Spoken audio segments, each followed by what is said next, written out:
Everyone, welcome to the April 2026 Wastewater Needs Assessment Advisory Group meeting. We're going to wait another minute or two just for other folks to join, but then we will dive right in with opening remarks from the Water Board.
All right, good morning again. I think we have a good crowd here. Again, welcome to the April 2026 Wastewater Needs Assessment Advisory Group meeting. We have a lot to share and discuss here, as usual, as we are well into the third year of the project and rounding the corner to the fourth and final year of the contracted initial wastewater needs assessment. Should say, my name is Greg Pierce, coming to you from UCLA as the principal investigator of the contracted wastewater needs assessment. I'm going to go ahead and pass over the mic now to Danya Jimerson, who is managing the wastewater needs assessment from the State Water Board, who is, of course, the sponsor of the project, for opening remarks from the Water Board. So, Danya, the floor is yours. Thank you, Greg. Good morning, everyone, and welcome to this is, I believe, meeting number 8, isn't it, Greg? Yep, meeting number 8. Yes. So the Wastewater Needs Advisory Group plays a vital role in shaping this effort. We are always very thankful for all your comments.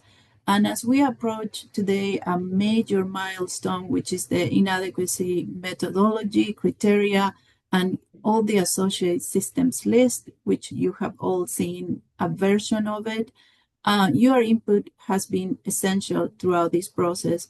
So your comments are not only being carefully evaluated by the project team, but also elevated to State Water Board leadership to inform their review and decisions on these key issues. So we are especially fortunate to have board members, Nicole Morgan, and I don't see board member Sean Maguire, but he might be joining later, I think, with us today. And their participation reflects the board's strong commitment to addressing wastewater infrastructure needs and advancing this work in partnership. So now I would like to invite board member Nicole Morgan to share her perspectives on the methodology, criteria, and the systems list, as well as the next steps for continuing this very important effort together. Thank you. Thank you, Danya, and good morning, all. I want to, again, thank you all for your time and continued engagement in supporting the wastewater needs assessment. The State Water Board is deeply grateful for the advisory group's valuable input and sustained participation. Thank you for your thoughtful comments on the inadequate systems list. We appreciate the time and care reflected in your feedback. All comments and recommendations we have received so far are currently under review by the Wastewater Needs Assessment Project Team, and I'd like to briefly address a few key items. So the purpose and intended use of the list, the inadequate system list and its associated criteria are intended to support statewide planning and funding considerations by identifying systems that may benefit from infrastructure improvement or regionalization support. This is a non-regulatory effort. The list is intended to inform strategic alignment of future funding resources and support SB 215 planning and implementation by enhancing the state's understanding of wastewater systems and condition and needs. So we acknowledge the concerns regarding the current labeling of the list and that alternative terminology has been proposed. At this time, no determination has been made. We are awaiting a revised working draft from the Wastewater Needs Assessment Project team, which is expected to differ significantly from the prior version based on input from the regional water boards and advisory group. Following receipt and review of the updated draft, we will determine appropriate terminology and provide formal written response to the comments received on this issue. I would just also like to note that we're also learning from our efforts on the drinking water needs assessment and the terminology that has been used there and how we've adjusted to the initial terminology that was used, the reception and the understanding of the initial list, and how the terminology has been adjusted over time to better reflect the Water Board's efforts. And so, as noted earlier, the list remains a working draft and is still undergoing review. We kindly ask that advisory group members refrain from publicly distributing the list until review process is complete. And so please do not send the list on to anyone else. It is meant for your review and engagement with the team. We understand concerns regarding the inclusion of larger systems.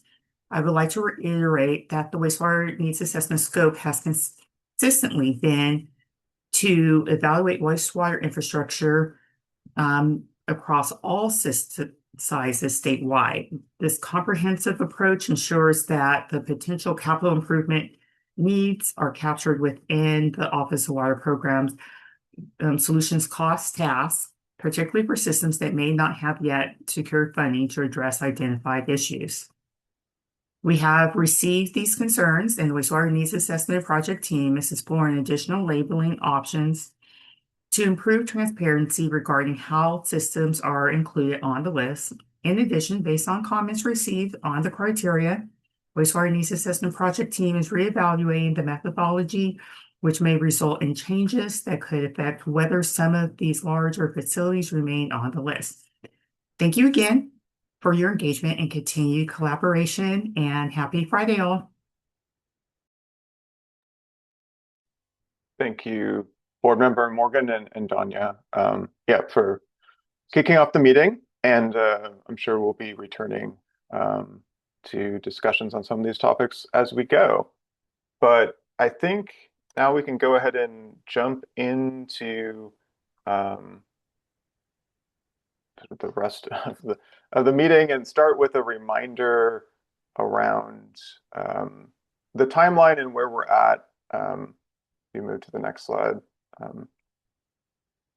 First of all, we're here. We're in April, as it's shown here, the timeline, and we're here in particular, as you'll see on the next slide, to talk about tasks 2B through D in terms of the contracted wastewater needs assessment, both the wrap up of the unsewered model and mapping, the near but not certainly final completion of the inadequacy analysis, and a bit more on the risk analysis, which you'll hear more about in the next meeting. And that work will continue on the risk analysis into the fall, as you can see here. And then a little bit on the solutions and cost analysis, which the team has been working on for quite some time. But in terms of discussions here with the group, we are in some ways just starting, and we'll be continuing those discussions all the way into early 2027. So again, getting further into the heart of the project and rounding the corner to the last year of the project. And if we move to the next slide, sorry, I'm having trouble advancing it on my end. Again, there's three main topics we will be going into today, and we'll be hearing from three different teams, really, who are working on this project with UCLA. First, we'll actually dive into the inadequacy assessment, and I'll turn it over to Grace Harrison for that. But we will also hear from Nelson Deleuze and the broader UMass team on the unsewered model and mapping. Then again, we'll hear from Jonathan Kaplan, representing the Office of Water Programs at Sacramento State, on sort of a preview of where we're going to be further discussing and sharing a lot of information and gathering feedback on solutions and cost, methodology, and results. And as usual, we'll have plenty of time for discussion and also open discussion at the end of the meeting. So with that, I'm going to turn it over to Grace Harrison, who you all have heard from, and has been doing night and day work on the inadequacy analysis and results. So Grace, the floor is yours. All right, thanks. And Jean-Claude, I'm able to advance the slides myself, so I can do that. Thanks. So yeah, hi everyone. Thank you for being here. I'm Grace Harrison with UCLA. And today we are going to be reviewing the initial results from our inadequacy assessment for all three program types, SSGOs or collection systems, NPDS facilities, and WDR facilities. So let's start off by reviewing our definition of inadequate within the bounds of the wastewater needs assessment. We define an inadequate wastewater system or facility as one that does not adequately treat and or dispose of wastewater, leading to environmental and or public health degradation. As always, this is not a legal definition and is to be used only within the context of the wastewater needs assessment. As noted in Board Member Morgan's opening remarks, this terminology is currently under review by the board members, and for the purposes of this meeting, we're going to continue using the term inadequate. Sorry. The purpose and intended use of the inadequacy assessment is to support statewide wastewater system planning and funding considerations by identifying systems that may benefit from infrastructure improvement or regionalization support. The assessment is intended to inform the strategic alignment of future funding resources to systems in need and support the planning and implementation of Senate Bill 1215 by enhancing the state's understanding of the current conditions and needs of wastewater systems statewide. As Board Member Morgan mentioned, the inadequacy assessment is not a regulatory effort and should not be used to apply additional regulations or penalties to identified systems and facilities. We're going to do a quick timeline, review of timeline of our work, and then talk a little bit about what is coming next. So we're currently engaged with multiple stakeholder groups as listed here, including yourselves, the advisory group members. So yeah, in the next slides, I'm going to walk through a more detailed explanation of who we've shared our work with and how we've incorporated their feedback. But these generally are the main groups that we have worked with and continue to work with. To start, we'll start with the Regional Water Board staff. In February of this year, we shared the initial inadequacy assessment results with the regional water boards to receive their review of the systems that were included on these lists. And we asked them if they believed if any systems or facilities should be added or removed from the list, or just generally if they had feedback on the methods. And after receiving their comments, we provisionally added the majority of systems and facilities that staff had recommended to be added to the inadequacy list. We did this because we didn't really have sufficient time to review each recommendation individually in our review schedule that had already been set out. We were sending the lists off to you all next, the advisory group members, and we really wanted to make sure that the list that we were sharing with the advisory group was fully transparent and included the suggested recommendations from the regional board members. And so that's why the list that you all received was sort of broken up between the quantitative assessment and then the recommendations made by the regional water board staff. At the point now in the assessment or in our work, we've had the opportunity to review all of the systems and facilities that were recommended for addition. We did so looking at their violation history and enforcement action history and seeing if they matched closely with the outlined inadequacy criteria that we've developed over the past year. And in the end, only 2 facilities, NPDES facilities, were officially added to the inadequacy lists. Of course, we're going to keep all of the recommended additions in mind when we're looking at the risk assessment and when we're writing up the final report.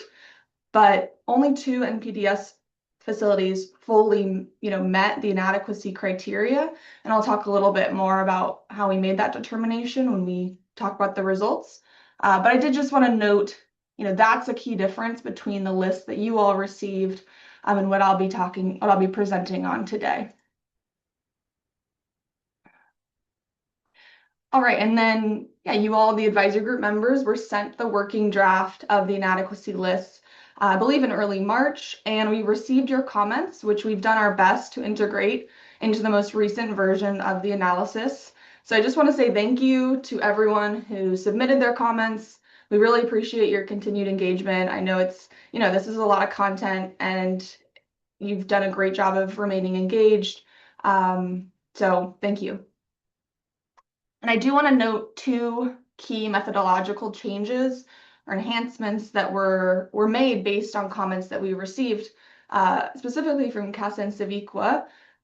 The first being that lateral spills were more comprehensively excluded from the overall spill count and spill volumes for collection systems in the code that I use for the analysis. So those are more comprehensively excluded. And then we also excluded collection systems that had reported 0 spills for all of 2025, but also did not submit no spill certifications for that time period, which means that we really had no reliable information on these systems' spill history. And so we excluded those systems from the overall baseline count of the total spills or spill volume when we were calculating the spill performance thresholds. So that's a little bit in the details, a little complicated, but I just wanted to note that we did make those changes, and I think they do overall enhance the methodology. So thank you again for taking your time to share your ideas with us via comment. And then, as board member Morgan mentioned, the current versions of the inadequacy lists are with the executive management and board members. And so we're going to be receiving comments from them in coming weeks. And after we receive these comments, we're going to work to implement appropriate changes. And then one of the final steps is to notify Cal EPA of the final lists. And hopefully we'll be at that step by the end of May. That's really our goal because we're trying to stick as close to our original outline timeline as possible because the Office of Water Programs at Sacramento State need the final list of the inadequate systems and facilities to be able to move forward and develop their solutions and cost estimates for these facilities by the end of their contracted period in our project as a whole. So that's why we're trying our best to stick so closely to this timeline. Before we move into the results of the inadequacy assessment, I wanted just to point out some very small changes that were made to the overall list of systems that are evaluated in the inadequacy assessment. These are pretty minor, but I just wanted to note them in case folks noticed that the overall numbers had slightly changed. When the regional water boards reviewed the inadequacy list, they noted a few systems and facilities they believe should be added to the list of evaluated facilities in the wastewater needs assessment. So this is all the systems evaluated, not just, the inadequate facilities. And so after reviewing their suggestions and with the help of OWP, we officially added 3 WDR facilities and 2 collection systems to the list of evaluated facilities. And again, this is more just of an FYI because we've presented prior numbers in the past. And so if you happen to notice that they're slightly different, that is why. Okay, so on to our results. As a reminder, this inadequacy assessment spans from 2021 to 2025, covering data from those 5 years in total. And the inadequacy assessment is a quantitative assessment, and it exclusively uses the criteria laid out in prior advisory group meetings, which was developed in collaboration with the water board staff members, wastewater needs assessment contract team, and then yourselves during advisory group meetings, office hours, and requested one-on-one calls. If folks are interested or want to review the methodology in more detail, we did send along the methodology memo, which is a fairly long document, but it's very detailed, along with the inadequacy lists. So you can find that in that original email that contained the list if you're interested in diving into a specific part of the criteria or methodology.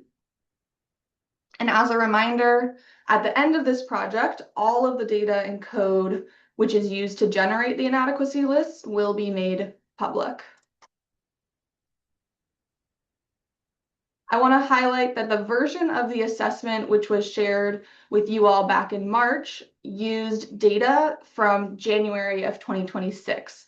And based on comments received from advisory group members and our own analysis of the data, it came to our attention that additional data for the end of 2025 had been entered during the first quarter of 2026. And so we've opted to update the data used in the assessment. And today, the results presented today use data from April of 2026. So it's a more updated data set.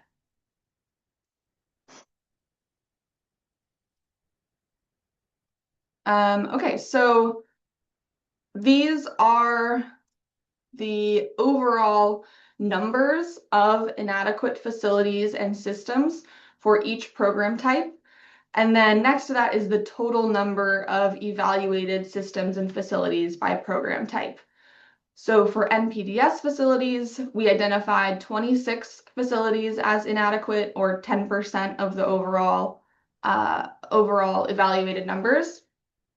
For WDRs, there are 122 facilities identified, or just under 13%. And for collection systems, there are 117 inadequate systems, or about 12% of the total evaluated systems. I broke these numbers down by region, so you can see the total counts of inadequate facilities in each region across program type. However, I think these results are more useful when seen as percentages, because the numbers of facilities and systems evaluated in each region can vary quite significantly because the regions are such different sizes and serve different populations. So this is so here are the numbers by percentages, which I think helps us see that overall the percent of inadequate facilities across regions and program type are fairly consistent.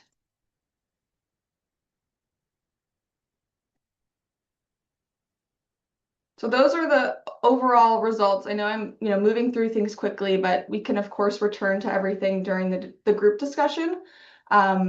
But I'm going to move forward into the program specific results now and get into a bit more detail. So we're going to start with collection systems. In total, there were 117 unique collection systems identified as inadequate in this version of the assessment. 68 of those systems were included because they met the criteria for low performance based on spills. 40 systems were included because they met the reporting criteria for inadequacy, and 10 systems were included because of active enforcement orders.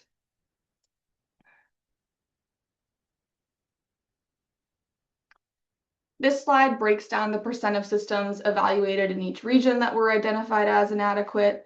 You can see the percents are fairly consistent across regions, whereas the total counts in the table below have more variation.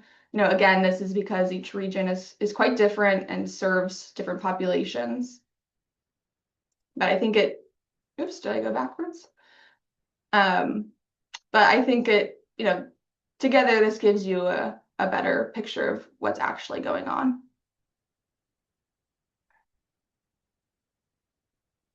Okay, so this is one metric I wanted to highlight because it shows that 78% of inadequate systems that had spill data reported had a spill recorded in 2025. The 4 systems with spills most recently in 2021 and 2023 were not actually identified as inadequate due to spills, but rather due to reporting issues. But they did have some spill data reported, so that's why they're included in this table.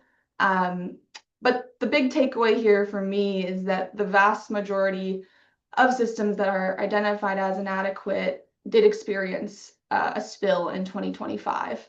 Which, on its own doesn't necessarily mean there's an issue, but just, taking into account that these are systems that are continuing to potentially have problems.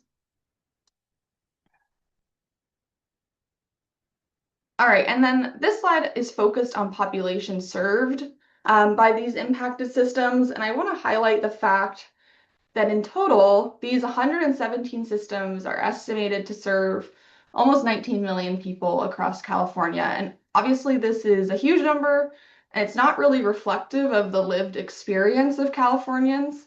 But I wanted to point out that this large population is inflated by the inclusion of a couple of very large systems that serve millions of people. So I think to get a clearer picture of the types of systems that are generally included on the inadequacy list, I would recommend looking at the median population served estimate, which is about 12,000 people served by the collection system, versus the average is about 160,000, which again is highly skewed by a couple of large systems. So this is something to keep in mind, and we're trying to think about what does this result mean? What do we do with this? Because yeah, again, it's not very useful to say that 19 million Californians are served by this. So we're working on that. But I just want to acknowledge it if you look at the data and see that. Okay, moving forward to the NIPDs. In total, there were 26 NPDES facilities identified as inadequate in this version of the assessment, and those 26 facilities span across 6 different regions. So some regions didn't have any facilities flagged. 2 facilities were manually added, as I mentioned earlier, per the recommendation of the Regional Water Board staff. Both of these facilities were very nearly met the inadequacy criteria, but their violation status had shifted from receiving significant noncompliance violations for over a year to receiving a violation in Q4 of 2025 it's not considered a significant noncompliance violation, but it's still a noncompliance violation.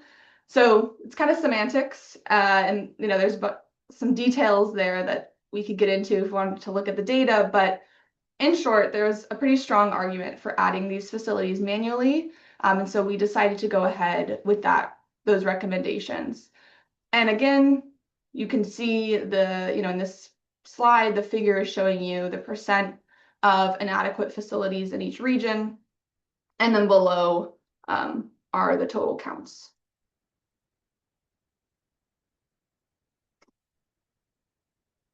This slide gives us a bit more detail on the types of significant noncompliance violations that facilities were receiving. You can see that on the table to the right, the description of the violations and the counts. And then the figure is showing us when the current streak of noncompliance began. So there's two facilities that have the longest streak of significant noncompliance.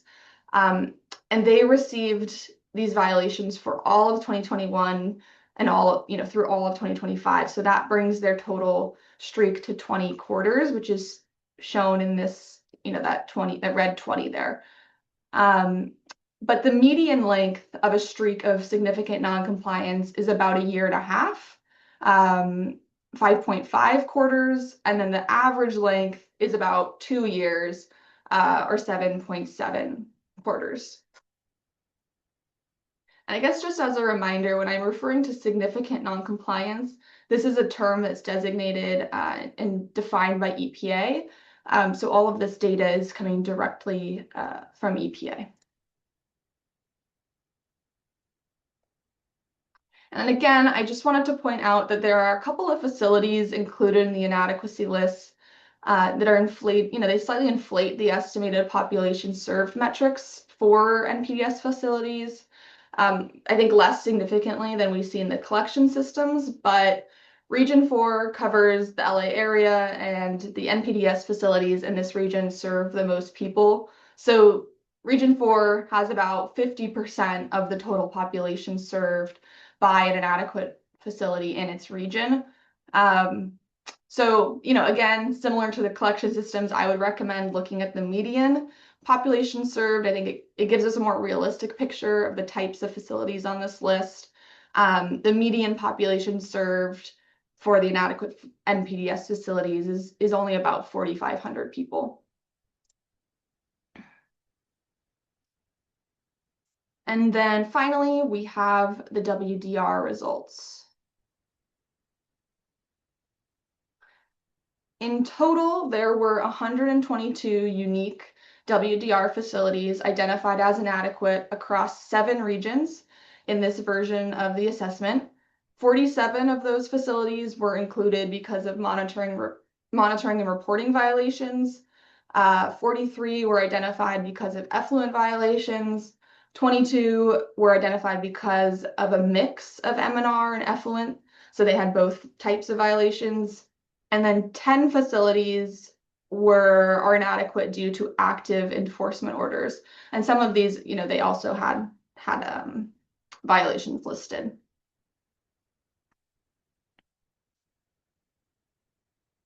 Here's the breakdown by regions. As usual, you can see the percent of inadequate facilities in the chart, in the figure, and then the total count is in the table, along with the number of facilities evaluated in each region.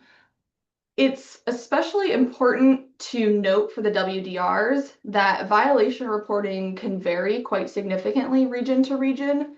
So, for example, both Region 3 and Region 5 have fairly strong violation reporting practices for WDR facilities. And so we see both of these regions are the two with the largest percent of inadequate facilities identified. I don't think this is a coincidence. I think it's likely that we are missing data from facilities in other regions, and therefore we can't identify those facilities as inadequate. Additionally, you can see that Region 3 and Region 5 in particular has by far the largest number of WDR facilities in its region. So this is, again, just something to keep in mind when evaluating the results. Here are some details on the most frequently occurring types of monitoring and reporting violations. Reporting violations being the most common, followed by deficient monitoring. And then order conditions comes third. And this is kind of a vague title, but generally it means the facility didn't do something that it's required to do in their permit order.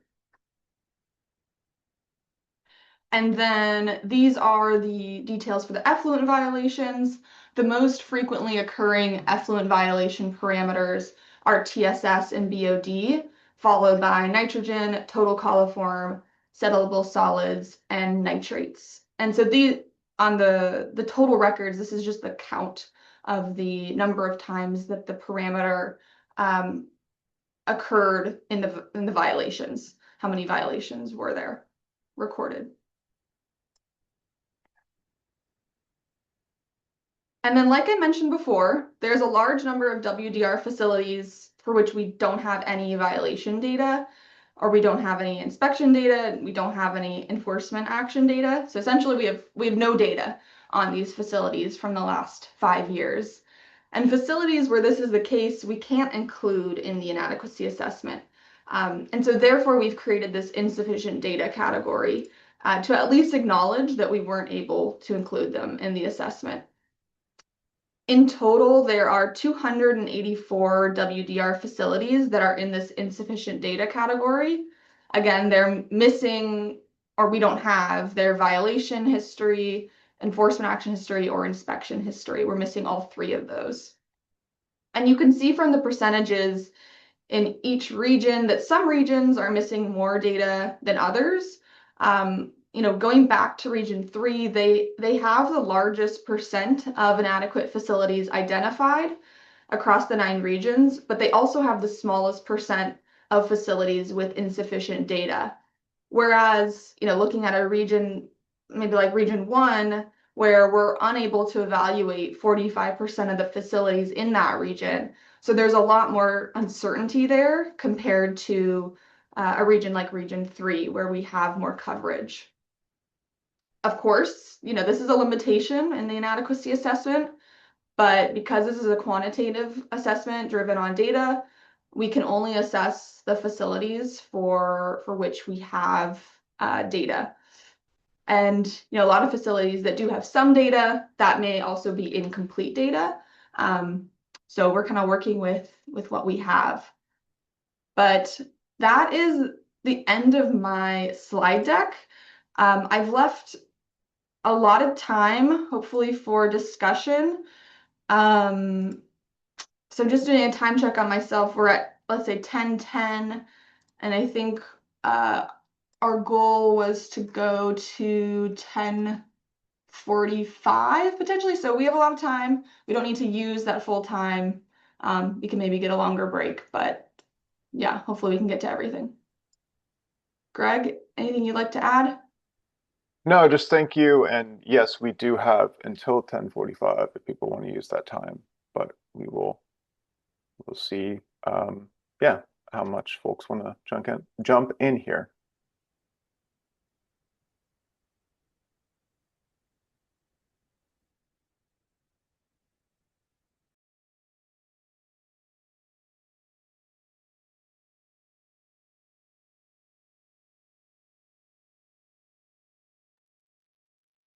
Debbie.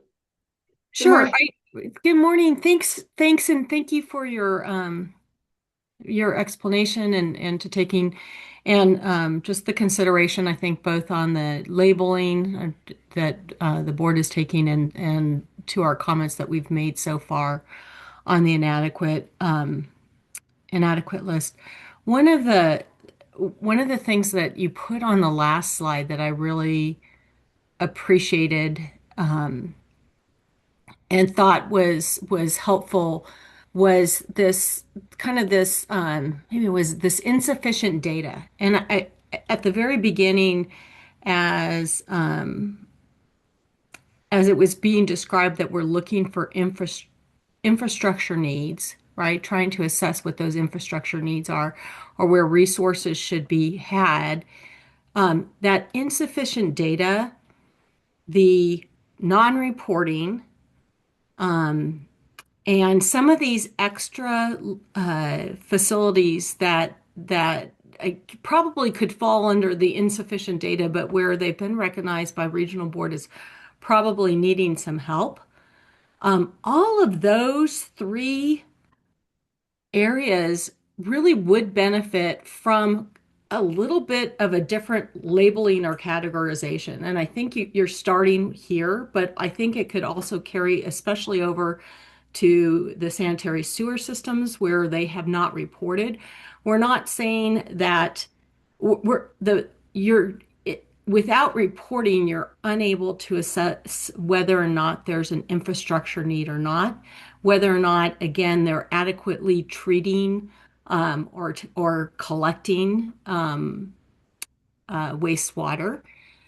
All those things. So it's still the kind of it's in that unknown bucket. And I think that there could be a really big benefit of potentially separating that out, or in order to make it more like a placeholder area. So you're able to incorporate that internal knowledge from the regional board without yes, we're going to check to see what might be needed eventually in order to assess whether or not it's infrastructure needs, or it's some technical assistance, or it is something else, or it's just we didn't have the right person and we just need to get them on board. So I'll start with that. Thank you.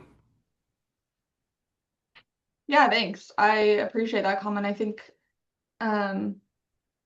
I would like to bring that to our working group that we really developed a lot of this criteria with this water board staff. And I know some members of executive management are on, and they are reviewing the list. So I think that's a great thing to look into more. Thanks. Jared, good morning. Hi, good morning. Jared Voskuil on behalf of CASA, the California Association of Sanitation Agencies. CASA represents over 150 agencies and municipalities that engage in wastewater collection, treatment, recycling, and resource recovery. Just a couple of short comments. Really appreciated the presentation this morning, Grace. Thank you for all of these updates. And likewise to Board Member Morgan for all the information she shared. It's very reassuring that our comments have been received and are being worked through, and that alone is I think a great indicator of this iterative process sticking the landing over the next month or so. I feel like it's very important that as the revised list is generated and the water board has reviewed it, at some point between then and the finalization and publication of it, the agencies that ultimately are identified should be given a chance just to be informed, maybe provide any kind of responsive or information to contextualize why they were on that list, if that might change the conclusion or provides the kind of assurance that they probably don't need to be identified in the list. But I think that's the biggest issue right now, is how that happens. I think also more broadly, it's not really on the agenda today, but our group has been thinking about the at-risk population of agencies, and we think that is a very useful list for development, and we appreciate it. So maybe during the office hours next month or in between, we can kind of share some ideas we've had. It's been pretty full here for us on the clean water side, and my guess is it is for you on the needs assessment and the water board side. And then the last piece is just one last thanks to everyone that we've been able to dialogue with at the board and on the needs assessment team. I think that we're rounding this corner and wanting to set up the Office of Water so that they can do their work and really result in a final report that provides a roadmap for us going into the future. We already are kind of thinking legislatively at CASA about what kind of funding mechanisms would need to exist in the, in like SAFER to support, the wastewater needs assessment. And we're going to be working, over the next year or so to settle on that. But this is putting that conversation front of mind for us, and we'll work internally to land on that. But all to say that we are very supportive of this work and the effort. Great job going into it. And as we're kind of working through this last piece on this first list for inadequacy, we're here to connect if there's any last questions we can provide technical support on. Thank you. Yeah, thank you for that, Jared. I appreciate that and the continued dialogue. Grace, did you want to say anything?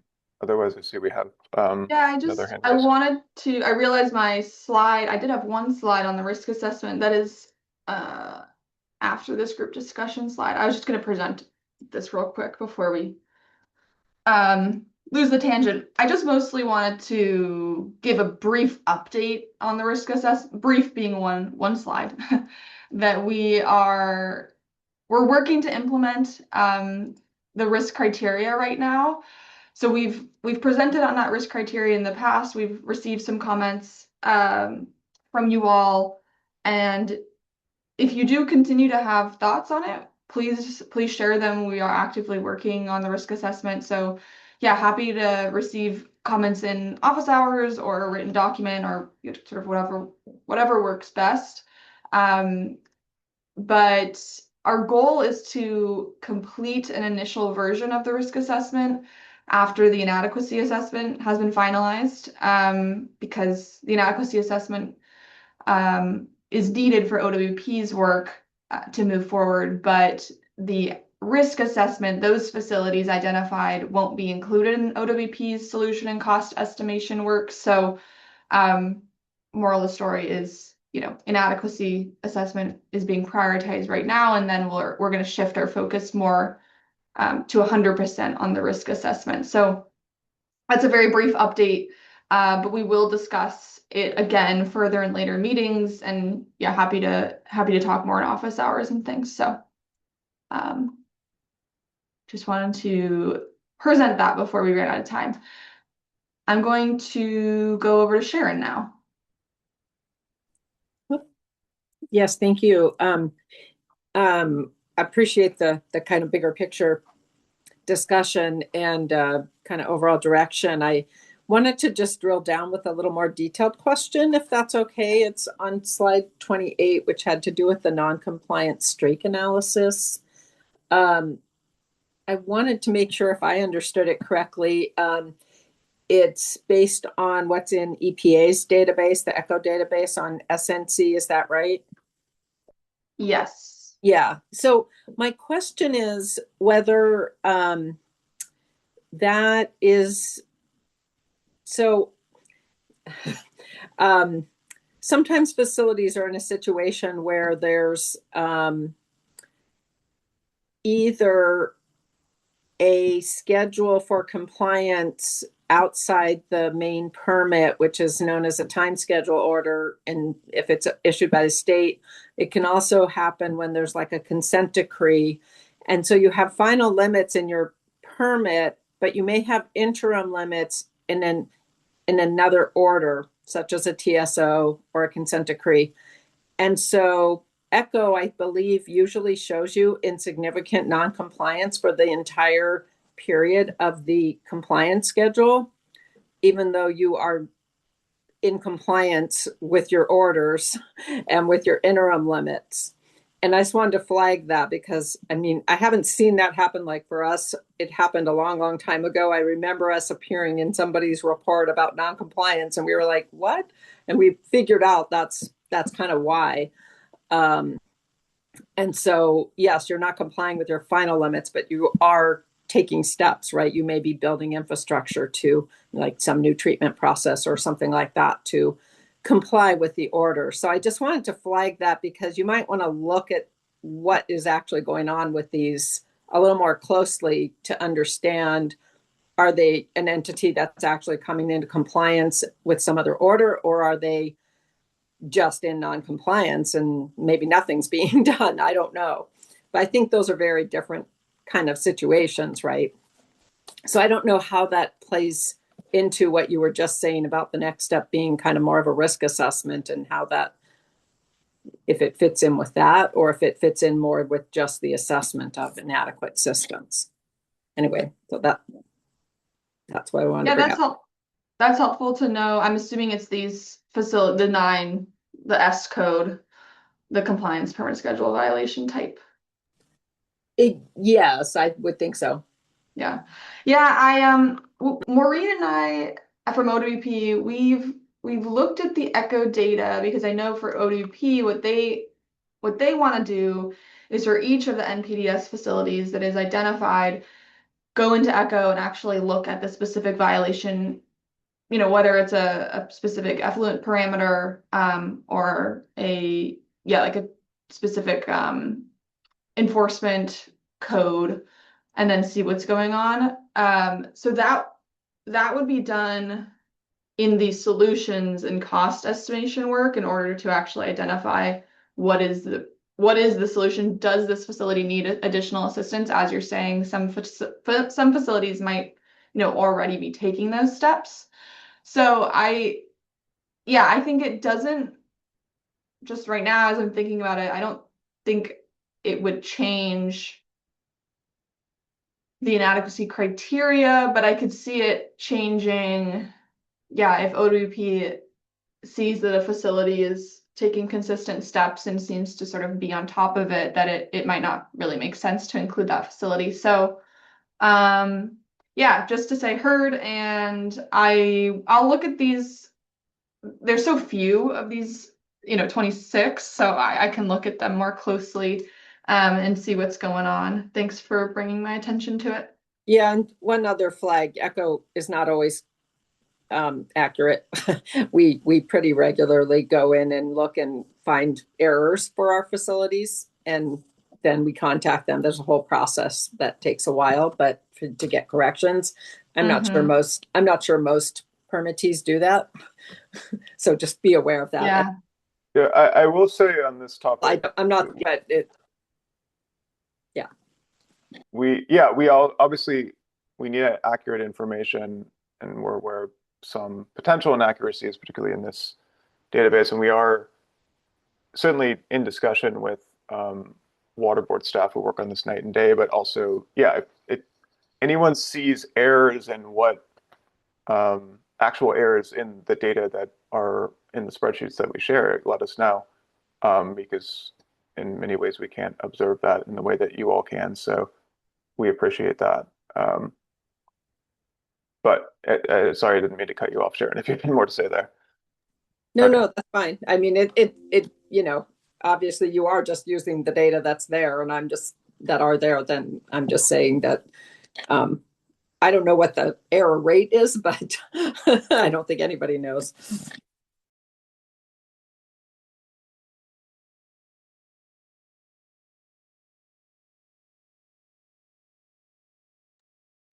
Patrick.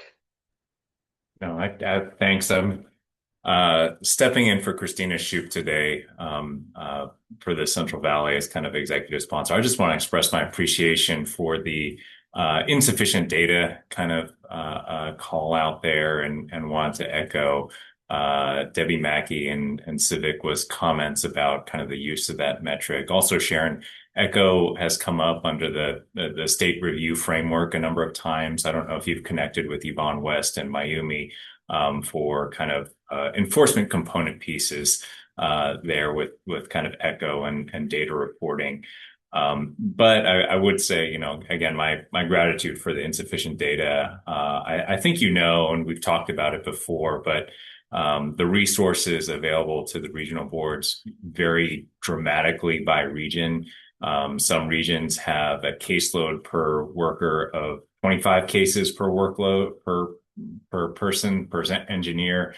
I know the Central Valley, our Sacramento is about, and again, Danya knows this, it's one case or one caseworker for 134 cases.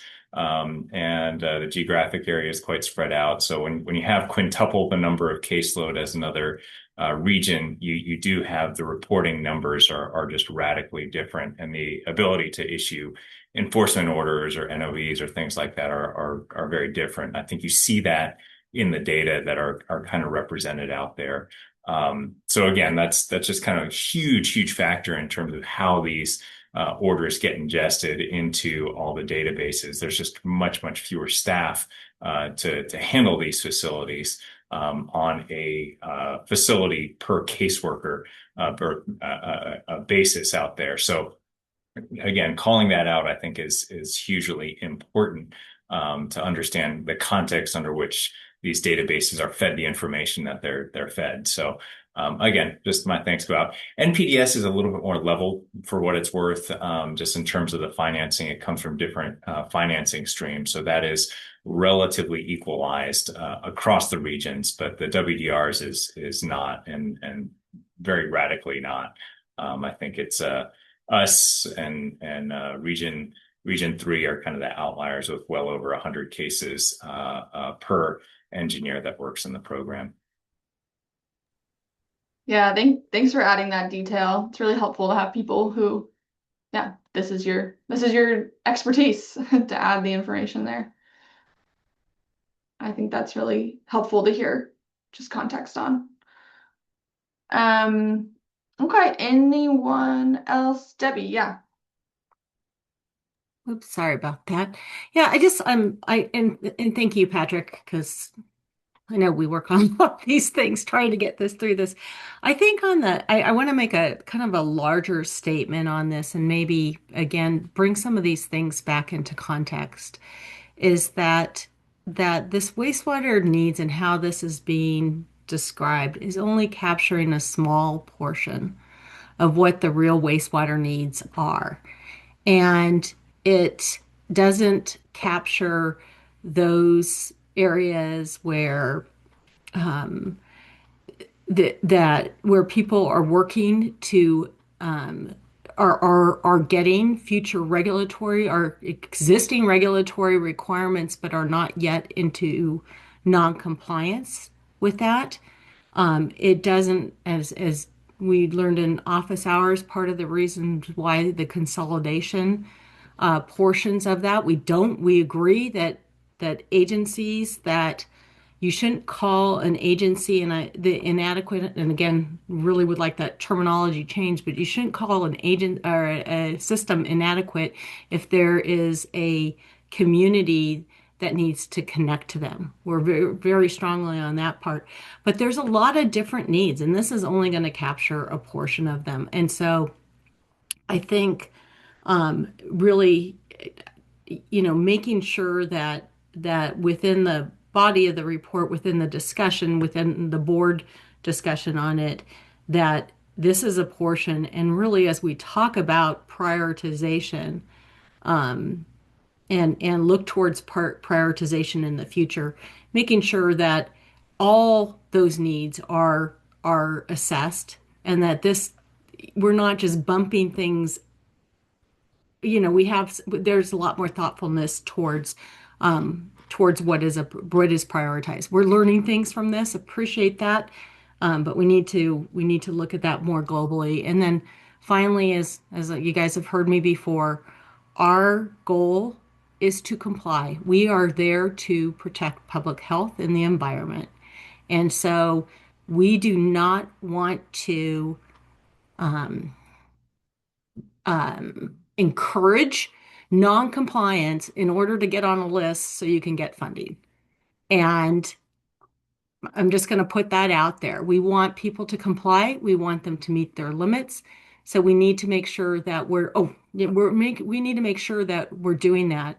And then on the flip side of this, which is another point, is that SWRCB has always been very strong advocating for progressive enforcement. And that means that a lot of these systems that right now are falling in that, not sure about the information or we're getting it from somewhere, it's not because you can track the enforcement on it, because we're trying to give compliance assistance. And that's why I think that there is a priority in identifying or capturing that somehow without calling them inadequate or by non-prioritizing their issue because they don't have a violation. So anyways, thank you. Thanks, Debbie. Harshini. Good morning, everyone. Thank you for the presentation. I have a quick question regarding the data analysis. So 82% two of the WDR facilities on the inadequacy list were added by regional board staff. So did the board, they have a standard template or a checklist when they were deciding to add these to the list? If so, or if they have a certain set criteria, do you have a possibility to add that as a criterion in the report so that shows the transparency of how these were added to the list and what is the background on adding such facilities, especially for those which do not have any data backup, like if you do not have any data like the spill preventions or the spill volumes, anything as such. Yeah, so I believe what you are asking about is the facilities and systems that were recommended for addition by the State Water Board staff. And yeah, as you mentioned, there were two facilities, they were NPDES facilities that were added manually to the inadequacy list because they very nearly met the inadequacy criteria. Essentially, they had their violation code history had changed very slightly in Q4 of 2025, but there had been a long history of non-compliance prior to that. And so, after looking at the data, we decided that it was reasonable to add these to the list. If you do have specific concerns about that, I'm happy to talk more about it. But essentially, the criteria was exactly the same as it has been. We were using the same inadequacy criteria and just seeing if we evaluated the systems that the regions had recommended to see if they met our existing inadequacy criteria. When we reached out to regional board staff, we provided them with the exact same information and background on the wastewater needs assessment and inadequacy criteria that was sent to all the advisory group members and now to executive management and the board members. I'm not sure if they were able, or how many of them were, really able to dive into what the criteria that we are using, is fully built from.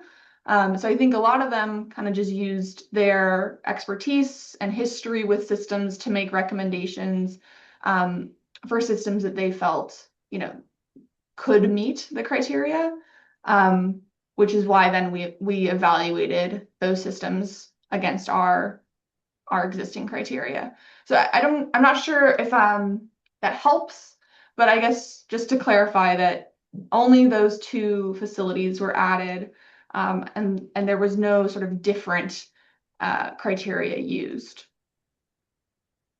Okay, thank you. Yeah.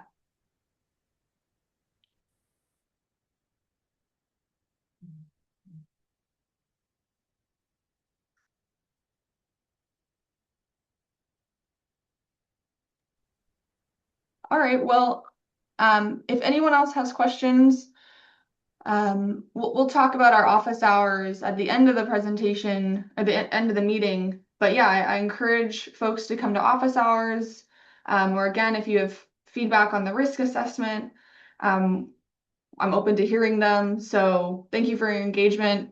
And yeah, I think we can go to a break now. Greg, does that seem reasonable? Yeah, I think let's go ahead. We had a 5-minute break envisioned, but let's let's go to 12 minutes, I'll say, on my clock. Let's come back at 10:45 rather than 10:50. But yeah, 10:45 we'll start again and we'll jump into the unsewered model results. Thanks, everyone.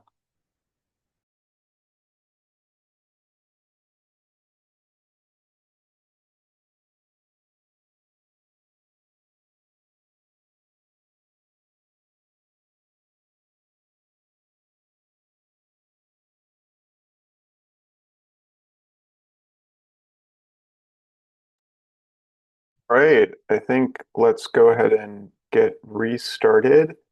And again, we'll be transitioning now to talk about the unsewered model and mapping that the project team has been working on for quite some time. You've heard about it before, but we're here, namely Nelson Deleuze is here to share the final results for the purposes of this project. And Nelson and team at UMass Amherst, yeah, I've been working on this for quite some time, and I'm going to go ahead and turn over the floor to Nelson, Jay, and Emily. We have about 50, meaning 50 minutes on this.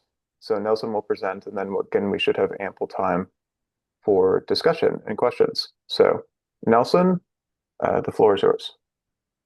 Great. Thank you, Greg. And it's good to be here with everyone today to give the final update on the unsewered model for the wastewater needs assessment. So as Greg had mentioned, we have been working on the model for a number of years now, and in these last months, we've made a series of improvements to the model and its overall quality.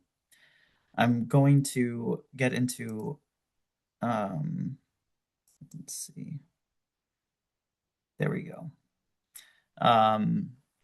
The motivation for a bit of a reminder for everyone. So we've discussed this information before, but to give the motivation for why we're building an unsewered model and how it fits into the picture of mapping of wastewater systems across California. So many households in the state are reliant on on-site wastewater treatment and disposal systems. And support and potential integration of these on-site system-reliant households into larger systems or into clusters is a major focus of the wastewater needs assessment. The State Water Board does not currently have a database, ground truth, or projected of on-site systems similar to the aquifer risk map. The unsewered model built by UMass, developed by UMass for California, has then, as a result, been commissioned by the Wastewater Needs Assessment Project to fill this gap in information.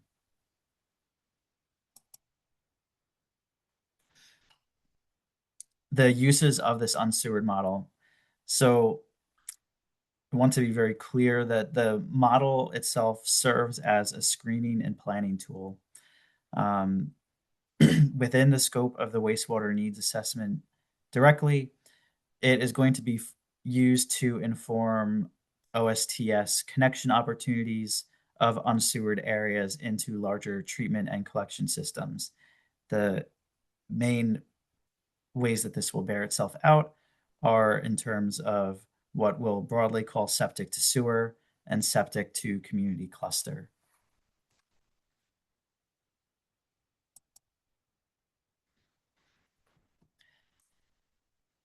Some caveats about the model overall.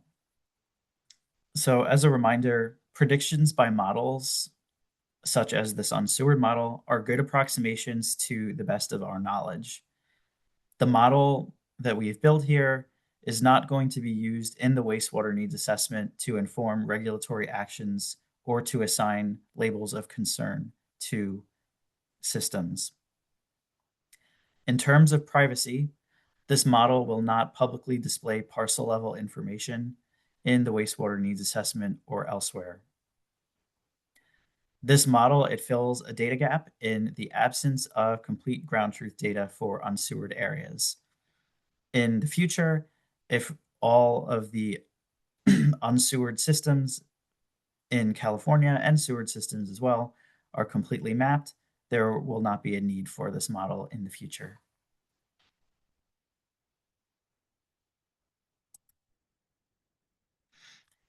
So I'm going to give everyone the bottom line up front before getting into some of the details of how we ended up at these numbers. So here are our summarized findings.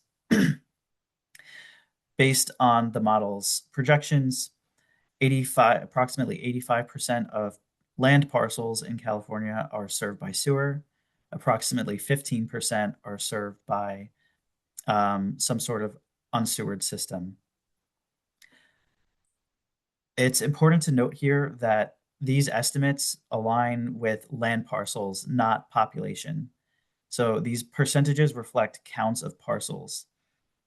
The actual share of population in unsewered areas is likely lower than 15%, as urban sewered parcels often serve multiple households. As an example of comparison, in the 2023 American Housing Survey from the US Census, there was an estimate that approximately 11% of California households are not connected to sewerage systems. The last number in yellow on the top right shows an average model confidence of 81.1%. As a reminder of what the model does in part, it assigns a confidence score to each parcel that has a classification assigned to it, and that score ranges from 0 to 100%. So overall, across the entire state of California, the average model confidence was 81.1%. There were 44 counties in California out of the 58 counties in California that had an average confidence score of 80% or higher. So that's the bottom line up front. How did we get there? As a reminder, again, this model that we have built, the unsewered model, it uses machine learning. Machine learning is part of the artificial intelligence field. It focuses on the development of computer programs that are able to access data and then use that data to learn for themselves. What this does is it enables analysis of massive quantities of data. Essentially, if we were to boil it down into what machine learning is doing, in this use case it's doing a very advanced version of pattern matching.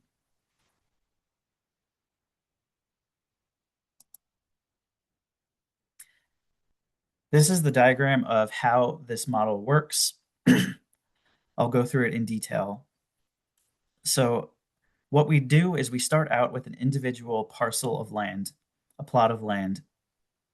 For that individual parcel, we associate a number of different variables or features with it related to a variety of data sets.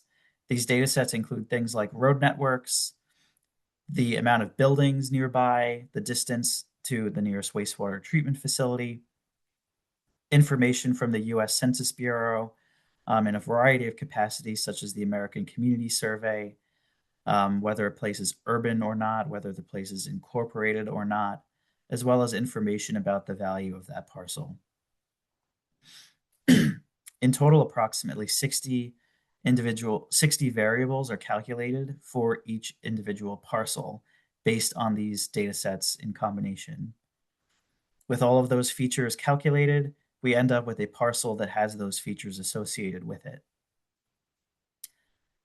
What we then do is take that information about parcels that have features associated with them, and then we take information that we have available to us in the form of sewer and on-site labels.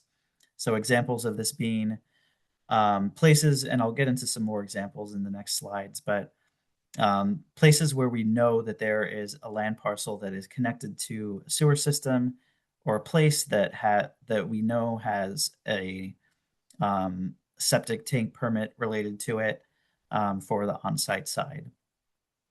We take these two pieces of information in conjunction with each other, the parcels with the features associated, and then any labels that we have available, and we feed it into a machine learning model. Our model works in two stages. In the first stage, the model does a simple classification of whether a parcel needs sanitation infrastructure or not based on the presence of buildings. And then in the second stage, the model does a more advanced thing using what's called a random forest model to categorize areas or land parcels in this case as being served by on-site systems or being served by sewer. With a model constructed, we are then able to make predictions across an area of interest in the scope of the wastewater needs assessment that area of interest is the state of California. And from this, we are able to infer parcels with on-site systems and infer sewer network coverage across California.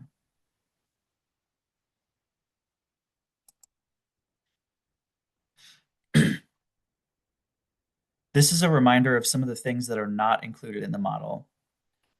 We've undergone a very extensive process of determining what types of variables are included in the model, and in some cases, such as the ones listed here, things that are not included. The list here that includes things like soil type, land cover, cell tower access, internet access, census block population, commute time, employment status, permitted flow from wastewater facilities, and land slope. These pieces of information, they may be particularly useful in specific local contexts, but when we are applying these techniques for the development of a statewide model, we found that they were of limited usefulness, or that there were data availability issues that would impact their application.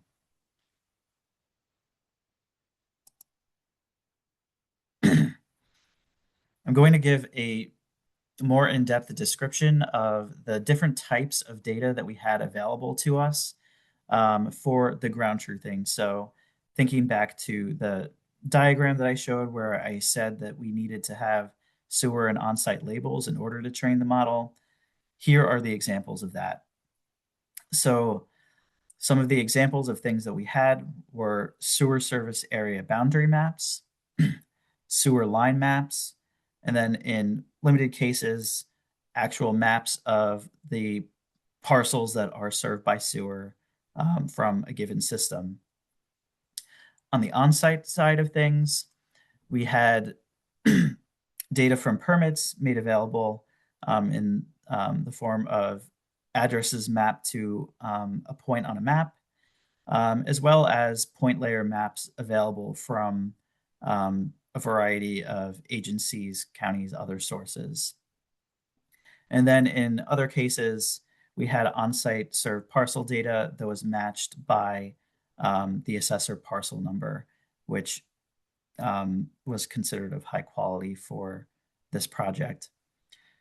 I have for just a visual reference on the slide, a few pictures of what we're talking about. So in examples of the sewer service boundaries, sewer lines, sewer served parcels, points for on-site and on-site served parcels.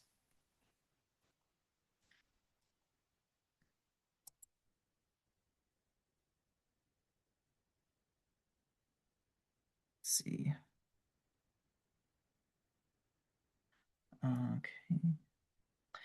So model improvements since July 2025. Through a series of revisions to the approach from the time that this work was first presented to the advisory group in July of last year to now, we've made a series of revisions and we've achieved a high-performing model. I'll describe some of the metrics of performance for the model here. First, accuracy, where we had an overall accuracy of 95%. This is the number of correct predictions divided by the total number of predictions that get made by the model. Then there are two different types of error. In the first case, type 1 error, which ended at approximately 4%. This is the proportion of sewer served parcels that were incorrectly predicted as on-site served in the testing data used for the model. Then the type 2 error, ending at 11.3%, is the proportion of on-site served parcels that were incorrectly predicted as being served by sewer. And finally, there's the Matthews correlation coefficient, or MCC. We ended with a value of 0.81. What the MCC is it's a balanced metric which tells us how well a model is able to predict both on-site and sewered outcomes. It can range from -1 to +1, where a value of +1 means that there's a perfect perfect positive relationship between what the model is predicting and what it and its outputs, where a 0 would mean that the model is doing nothing better than random guessing, and a -1 would mean that there's a perfectly negative relationship between the outputs. So we use this Matthews correlation coefficient as a performance metric because it allows us to more effectively determine, in comparison to other performance metrics, how well we're doing at the different ends of our classification problem of identifying things that are served by on-site systems or being sewered. How did we achieve these numbers? There were 3 main things that we did.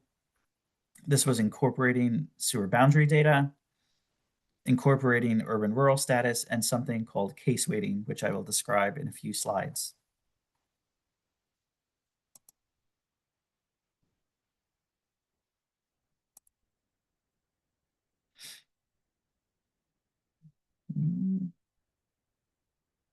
That's going in the wrong direction.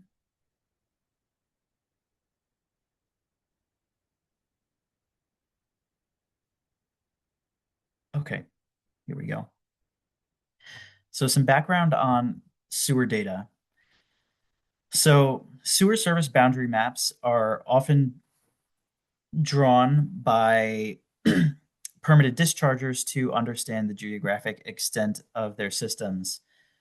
Many of these boundaries were made available to us through the SSSGO, Sanitary Sewer Systems General Order.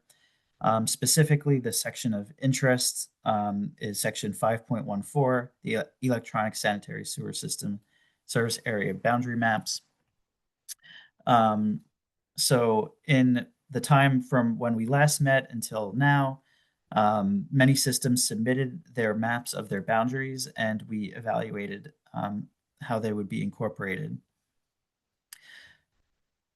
In general, to go back to the first point here, these boundary maps are often drawn to understand a geographic extent of a system. The model that we've built here, however, is dependent on parcel level service information related to sewer. So in many cases, sewer service boundary maps, they might show full coverage areas, but they might be including parcels that are not actually connected to the sewer system. I have a synthetic example here drawn of a sewer service boundary in red. And the example here shows in the sections in blue examples of neighborhoods that might be unsewered. So the takeaway is that if we were to just use this boundary to the red boundary and everything that falls within it to define sewer service, that we might end up inflating our estimates or giving the model information that it is not able to properly train off of.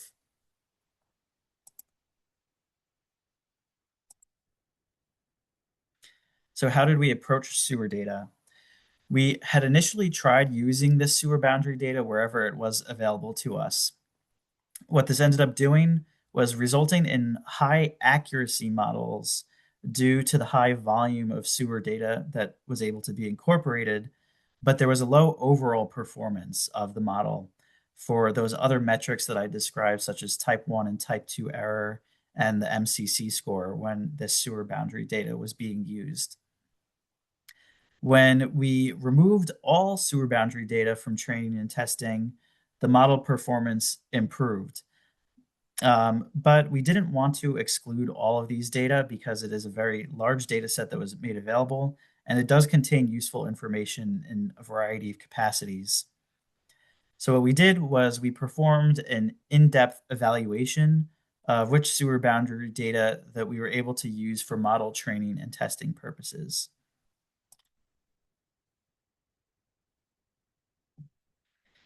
This is an example of a sewer service boundary that matches directly to parcels.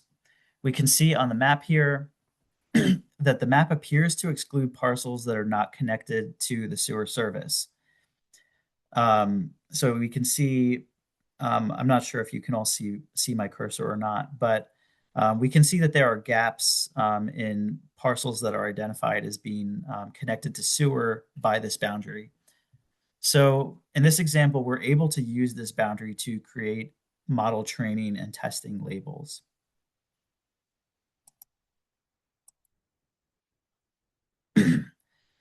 For the sewer boundary data used for model training, we identified a subset of approximately 100 sewer service boundaries for which the boundaries appeared to be based on parcel level data.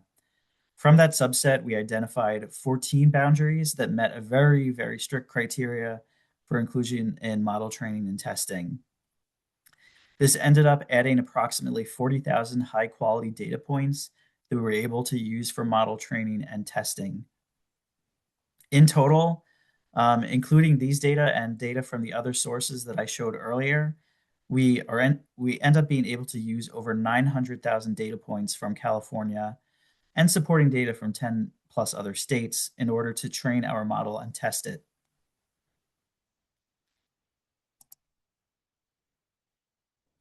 The second area that I described for how we sought to improve the model was through the identification of urban areas. So as we all know, well, California is a geographically diverse state in many ways. One of these ways is through different degrees of urbanness in different parts of the state. We used the US Census's urban areas dataset and supporting data from Esri to split the available data into 3 ranked categories of urban, mixed, and rural. We identified the model performance in relation to these classes and found that the model's weakest performance was at the extreme ends, which we define here as urban on-site systems and rural sewer systems. We then retrain the model to consider this urban category assigned to individual parcels. On the map here, I show a depiction of, in green, areas that were considered urban, blue, areas that fell into the mixed category, and then places that are not colored, those would be classified as rural. So with this added information about the degree of urbanness, okay, I have to click back there. With the information about the degrees of urbanness incorporated, we then went to that other factor that I described called case weighting.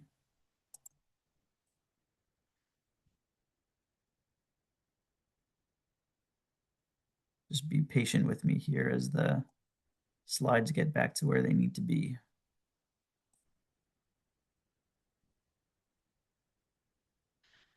So what are these case weights? Case weights are numbers that can be assigned to model training data to influence how much an individual data point influences the model. We applied case weights to our model such that certain types of training examples of interest were considered more heavily.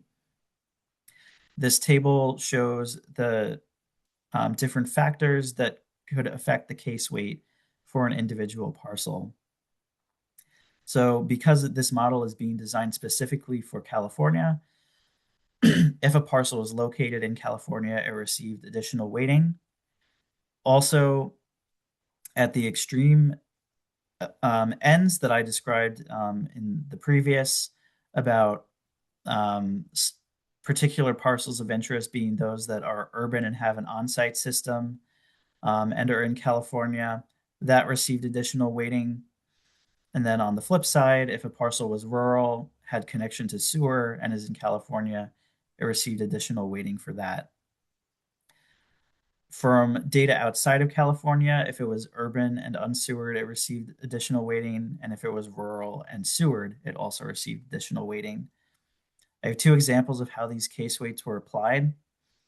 In the first example, for an urban parcel with an on-site system in California, that would receive a case weight of 7,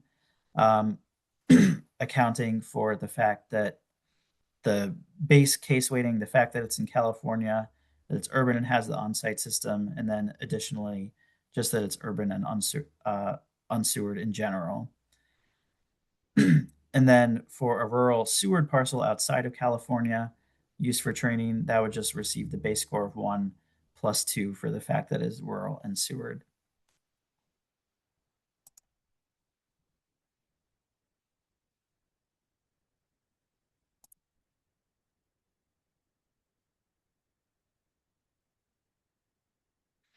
So what are the collective results of these changes? So up front, I presented some of the information about the final scores that we achieved, and I want to show what those things are in comparison to what we originally had. In the original set of tests, we had an original MCC range, that Matthews correlation coefficient, ranging from approximately 0.2 to 0.3. Then the original type 2 error, which as a reminder is the proportion of on-site served parcels that are incorrectly predicted as being served by sewer. This ranged from 18 to 33%, and for type 1 error, approximately from 3 to 13%. After these changes that I've described, incorporating the sewer boundary data, applying the information about urban areas and the case weighting, we ended up being able to increase the final MCC to 0.81. We ended up with a final type 2 error, which was the defining metric for the selection of this model of 11.4%. And then finally, the type 1 error ended at 4%.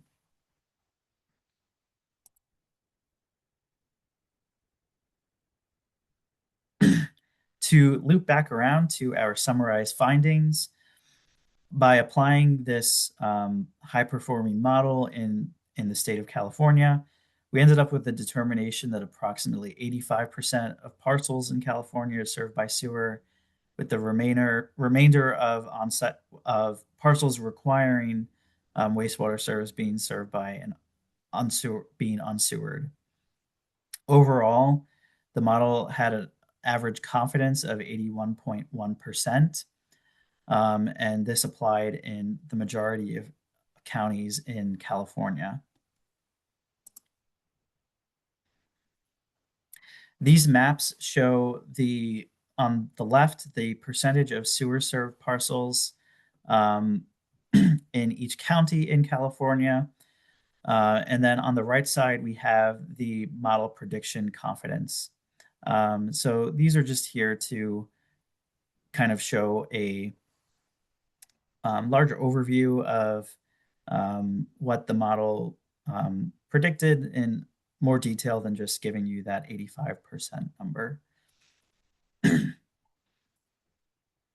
With that, that is the information that I have to share about the unsewered model. It's been a good journey with a lot of feedback from folks in the wastewater needs assessment project team and the state water board.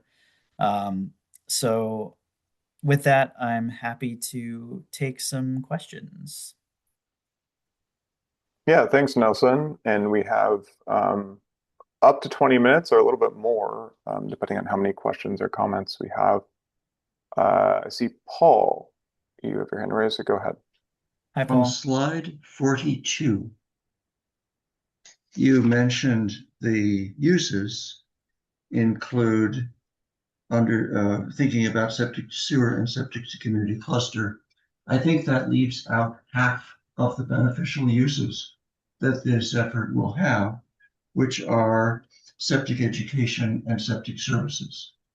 As Danya said earlier, I think it was Danya, it takes a very long time to do septic to sewer or septic to community, but it's much faster to provide education about how to maintain your septic system and even to think about centralized services. So somebody goes around system to system, and you here identify the areas where those would be fruitful, most fruitful. Not necessarily that the systems are failing, best to provide services before they're failing, but where there is a concentration of people with the need. So I think that's worth emphasizing those two benefits too, the septic education and septic services. Thanks, Yeah, Paul. That's a great point. Yep, Greg.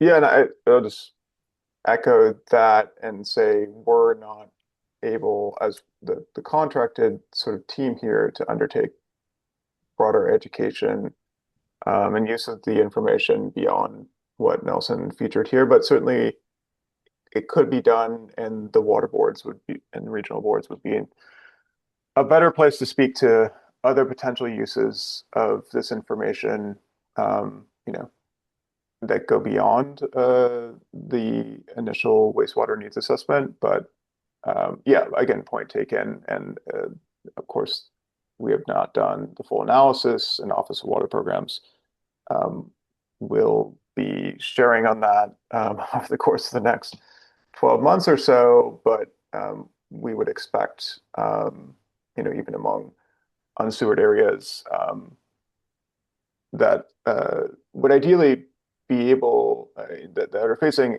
issues or concerns, that integration wouldn't be possible in many of those areas because of spatial um, uh, lack of proximity to other types of systems. So that there's a lot of certainly engagement and support for in situ or in place on-site wastewater treatment systems that has to be considered in terms of a much, much broader effort. But again, appreciate your comment, and I guess we'll move over to Ryan.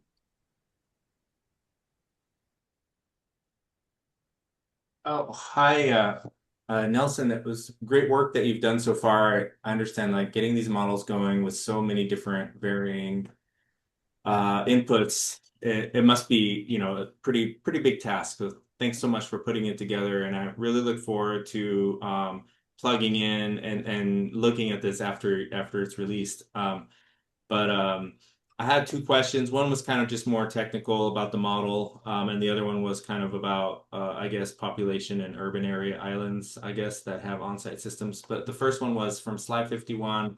You had some detail of maps that are included, and data sources that are included, but did you use like, I was just wondering, did you use, and for 49 too, did you use map items like, say, Google Maps and OpenStreetMaps, and text items from those, like that describe sewer systems, something like um, a lagoon or wastewater treatment or something like that? Did you have that as an input? That's just a pretty singular question there. Sure. Yeah. So on that question, it's something that we have thought about at times. We didn't implement it in this particular version of the model. Some of the reasons for that being so thinking about like OpenStreetMap, for example, figuring out a way to pull that information at scale or from Google Maps or something like that, that wasn't in the scope of UMass's work directly to do that data collection process. We did get the majority of the information from things that the Office of Water Programs did a very extensive process of figuring out where data were available and figuring out which data sets were most realistic to process and end up being used for the purposes of UMass's model. Yeah, you know, it is sometimes crowd reported or populate, you know, just user reviewer reported information. So I was just wondering about that. Um, and then my other was about the pocket areas of on-site systems. And I think you said something about it being on the weakest part of the model, but then you optimize it later. I was thinking about this because sometimes those urban areas with the on-site systems that sometimes represents a large population of people, and it might, you know, even be the same. I have no idea, but I suspect it's larger than, or it could approach the amount of people that are in the rural areas with on-site systems. So I was just wondering if If you've been able to ground truth or test some of those pockets that you see, like, I'm in Loma Linda and across the street is San Bernardino, and then there's a pocket I know about that's, just a mile from the treatment plant, but it's not, sewer. And so I was just wondering how if you've ground truth some of those and how that's performed so far. Yeah, so I'll say I guess it will kind of depend on the definition of ground truthing, but based on the the the available data that we had, the, the model was able to predict where there were these permitted cases of on-site systems in urban areas. It was able to identify a good number of those. I think maybe your question more so about like if someone has gone out and seen like, is this place in fact still connected to an on-site system? Is it? I guess by saying ground truthing, if you have anybody that knows where one of these pockets are and then maybe just compares notes with you just to see if your model is working, like what I just said about this place that's here in San Bernardino, a pocket of it's just literally like there's warehouses around it, but there's just one section of neighborhoods that doesn't have sewer in it. And I probably talked about that neighborhood on this call a few times, but yeah, just wondering if anybody's ever gone in and looked at that so much. Have you done that sort of ground truthing where, people know from being on the ground that it's one of the pockets? Because I feel like that's an important component of this because the population that's there. Yeah, I agree. And in terms, so there hasn't really been a formal mechanism for that, but I will say that UCNAR has from their part of the project that from they've gone out to communities and talked to them. And while we were going through some of these final improvements to the model, some of the areas that I identified as having these pockets, UCNAR confirmed that through their experience from their field efforts. So there hasn't been a formal a formal check of that, but it has been something that we've looked at and confirmed in limited cases. Okay, yeah, I'm just looking forward to getting reading this and seeing the map, when it comes out after everything's done. Sounds good.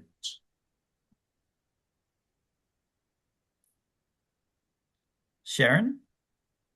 Yeah, hi, kind of along those lines, I guess, and maybe similar. I think we know, like, so our service area, we serve about 5.5 million people. We're one of the largest systems, and we do have the parcel data for parcels connected to the sewers. So one thing I was wondering, looking at slide, I think it was 48. There was a little note that said that OWP gathered and processed data from counties, regional boards, and other sources. I don't know if you reached out to any of the wastewater agencies or collection system agencies, particularly those of us, which I don't know the exact number, but you can find that from probably the state controller's office, bill on the property tax bill. So we have to have the parcel data so we know who we're billing, and it's the property owners. So that's a pretty common model among special districts with collection systems. Not so much the case with agencies that are like a wastewater, agency, whether it's a city or a special district, but because water tends to have a billing system, so they bill for sewer, but we don't have that. So in our case, we bill on property tax roll.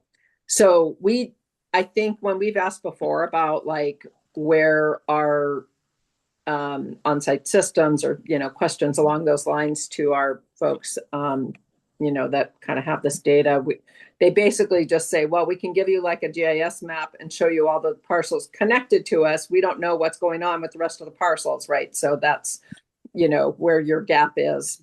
But it's a good place to start, and kind of combining with what Ryan was saying, then there can be maybe other data sources or ground thing that could occur. But I guess my more pointed question is there any value to at this point in time to getting parcel data from agencies like mine? Or is it, I think it sounded like maybe you're past that point of that being useful. Yeah, it's a large database because I believe there's upwards of 2 million parcels in our system. It's a lot of data. Sure. Yeah, so I'll say that in terms of or yeah, perhaps Maureen, if you want to hop in and reply first. Sure. Good morning, everybody. Let's see. We did not reach out to individual wastewater systems, really collaborated with the counties and state and regional board staff in that. But we did work with CASA and the state water board in in accessing all of the different boundaries that were submitted and due by December 31st. And so that's really kind of the core data set that was sent over to Nelson. So, but if there's more kind of refined parcel information that you're speaking to, Sharon, no, we didn't have access to that. But I think the team as we move forward and think of beyond the wastewater needs assessment, you know, we are including a whole section on what comes next and recommendations, considerations for the water board in the future. And this for sure is one of them, is maybe some of that's ground truthing or gathering additional information or data as we learn of it, that can be built on UMass's model in the future. Thanks, Maureen. I think the only thing that I'll add to that is for this particular version of the model for the wastewater needs assessment, the incorporation of the additional data at this point is not feasible, but from my perspective as someone who loves looking at data, it would be great to see it, and it would likely be helpful in future iterations of the model and similar efforts to this, to have that sort of information available.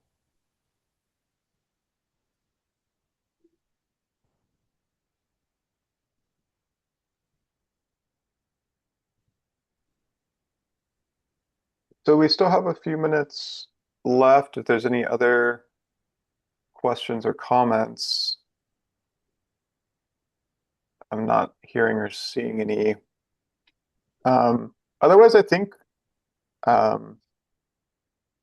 if Maureen and Jonathan, you're on the line, are you ready to jump in to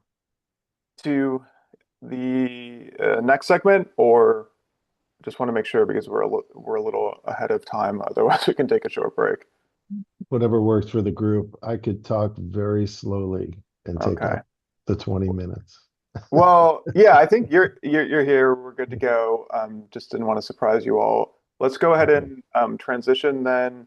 Again, we'll have a final segment for discussion and Q&A across all these topics at the end, but our final presentation will come from Office of Water Programs, namely Jonathan Kaplan, professor at Sacramento State, who will lead us into some more details on the solutions and cost assessment work that, again, we'll be discussing really over the next year. So take it away, Jonathan.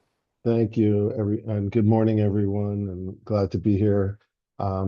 Just covering, as Greg said, what we've been doing with the costs, and to some degree the solutions as well. I think I'm not sure what's going on with the slides, but I'm not. Do I have control? It looks like I have control. Thank you.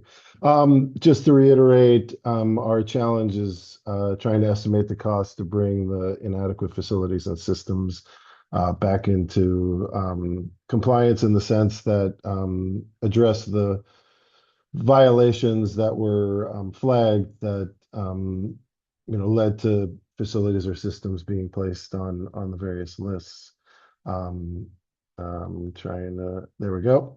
As has been mentioned before, this is a high level, planning level statewide assessment We are not able to make recommendations for individual wastewater or collection systems, and we are not specifying engineering level solutions for any collection or wastewater treatment facility. We're taking a broad overview, and we expect the cost estimates to vary anywhere from 100% to above to about 50% below based on AACE classifications.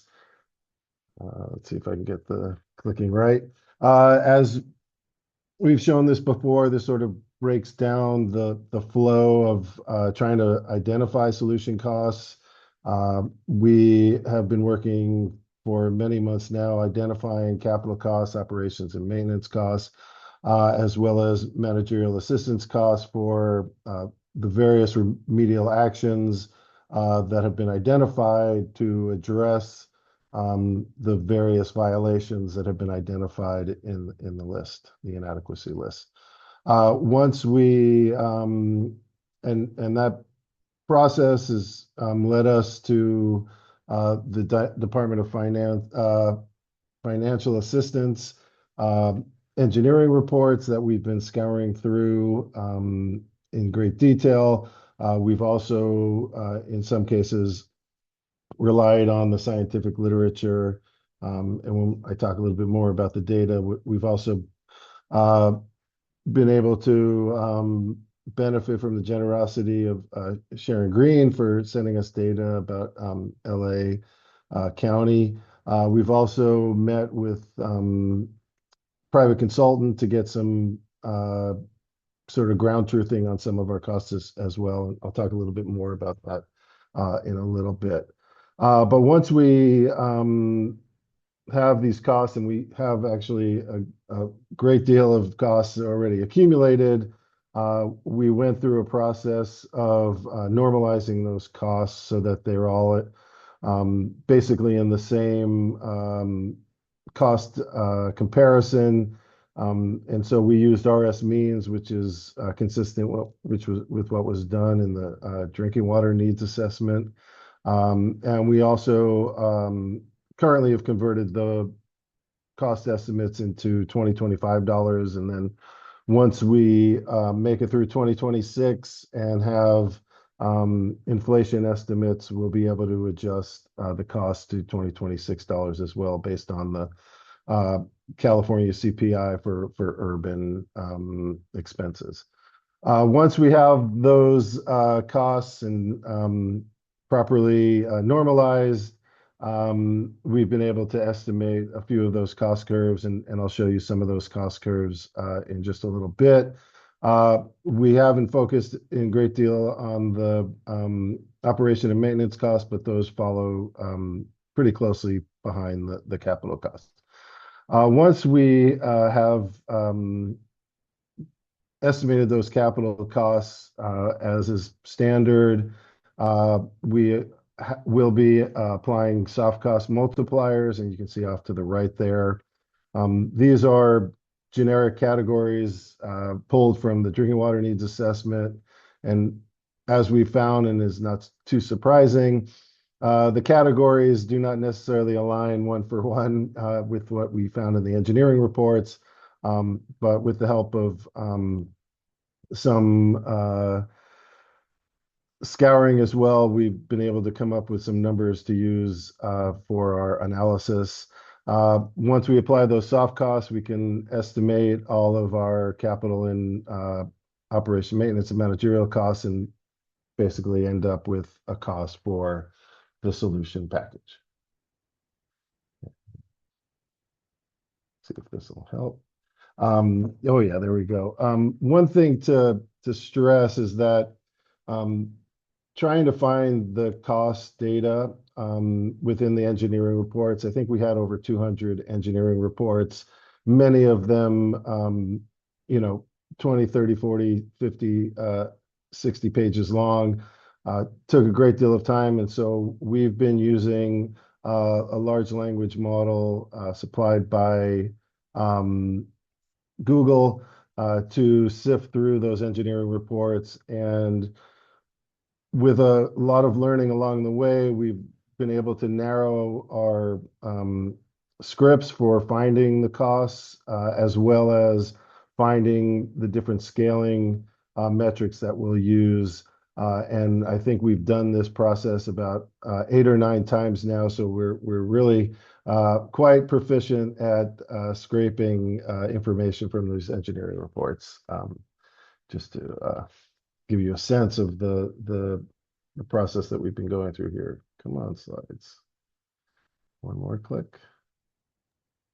Yeah, I'm There sorry we if go. the slides are just glitchy today, but we're Okay. doing our best here. Thanks, Jonathan. That's fine. I'm Yeah, I'm just saying it's all good. It's it all good. happens here. So Yeah, it's so just to give a a little bit of background on why where we're looking for these different costs. This is a short extraction from our violations and solutions remedial action matrix.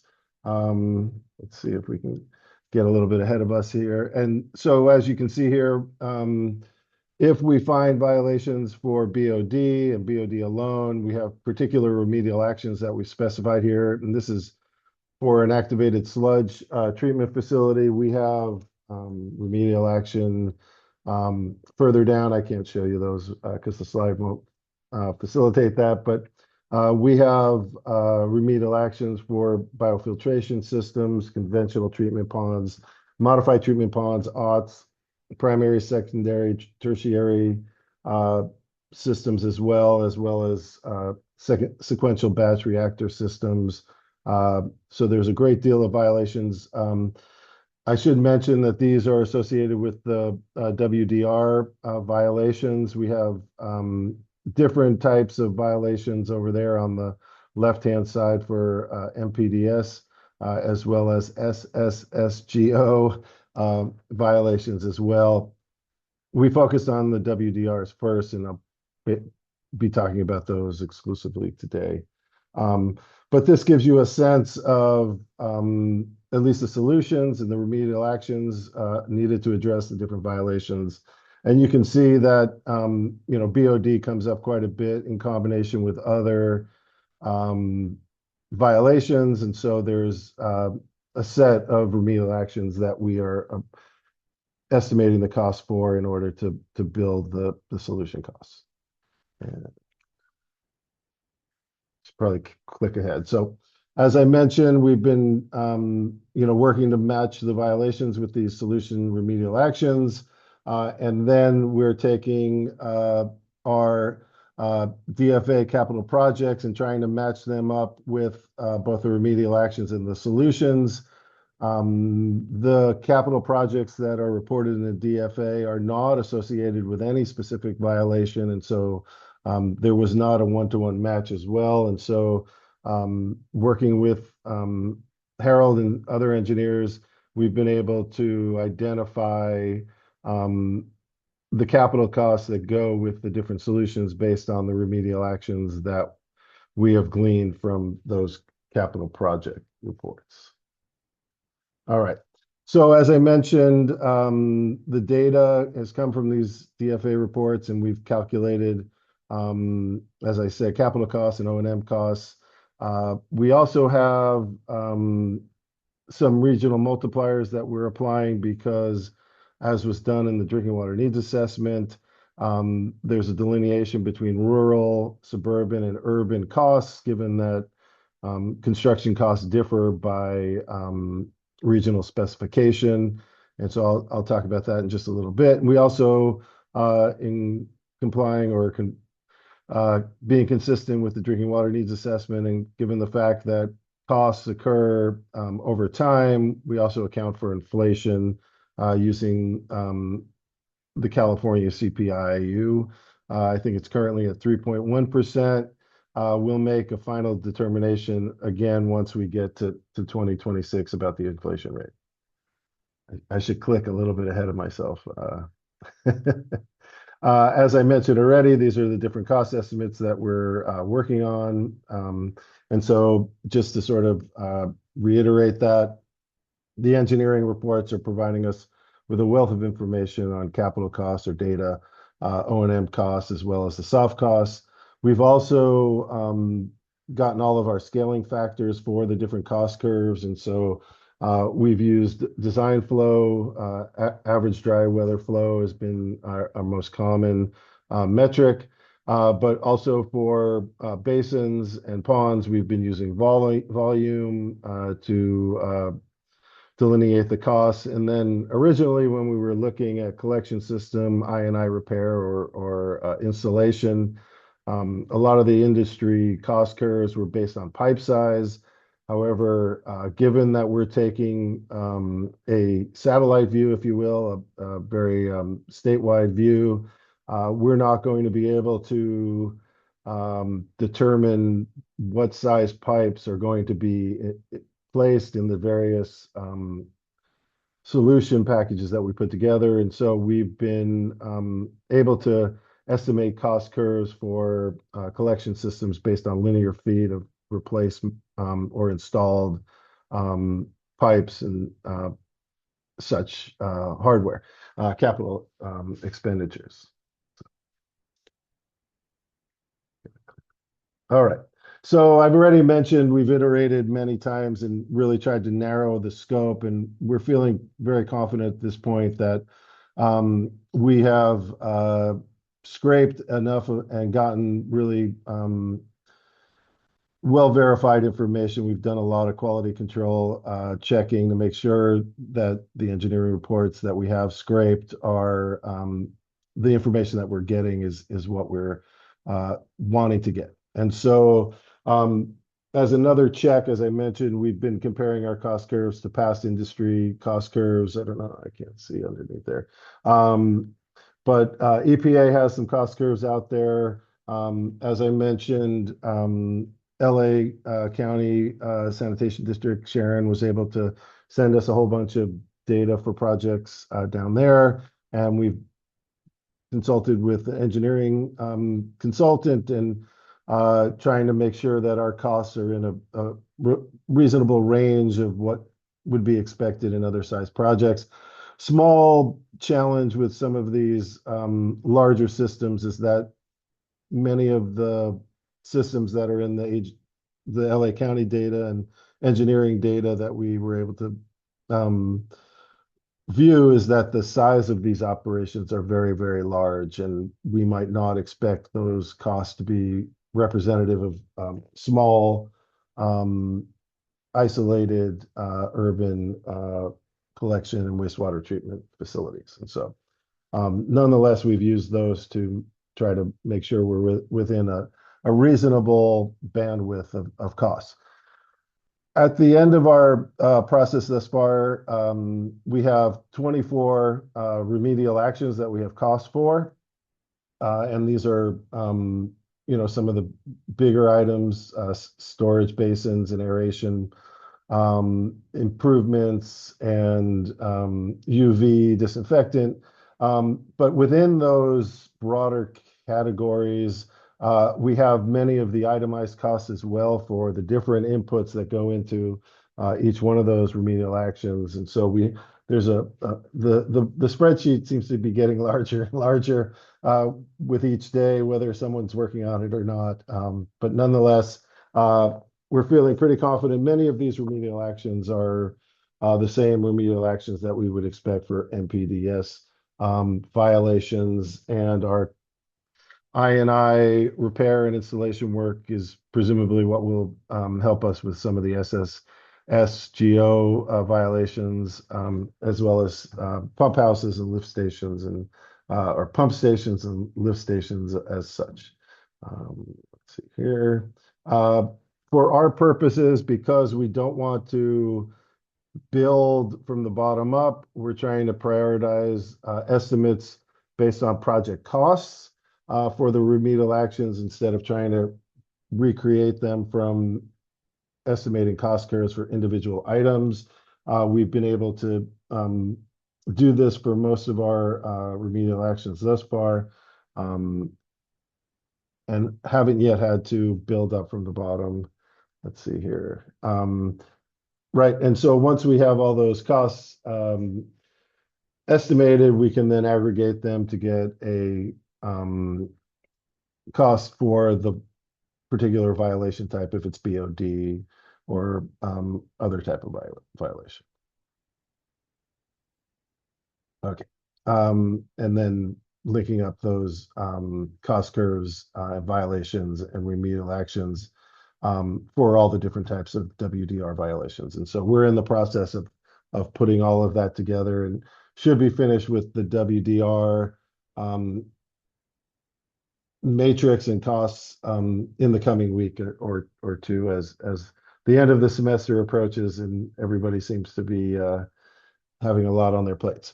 Once we're finished with the WDR solutions and solution costs, we're going to do the same with MPDS and SSSGO as we try to finalize these cost curves middle of the summer, June, July. Hopefully we'll talk about them with greater specificity the next time we meet.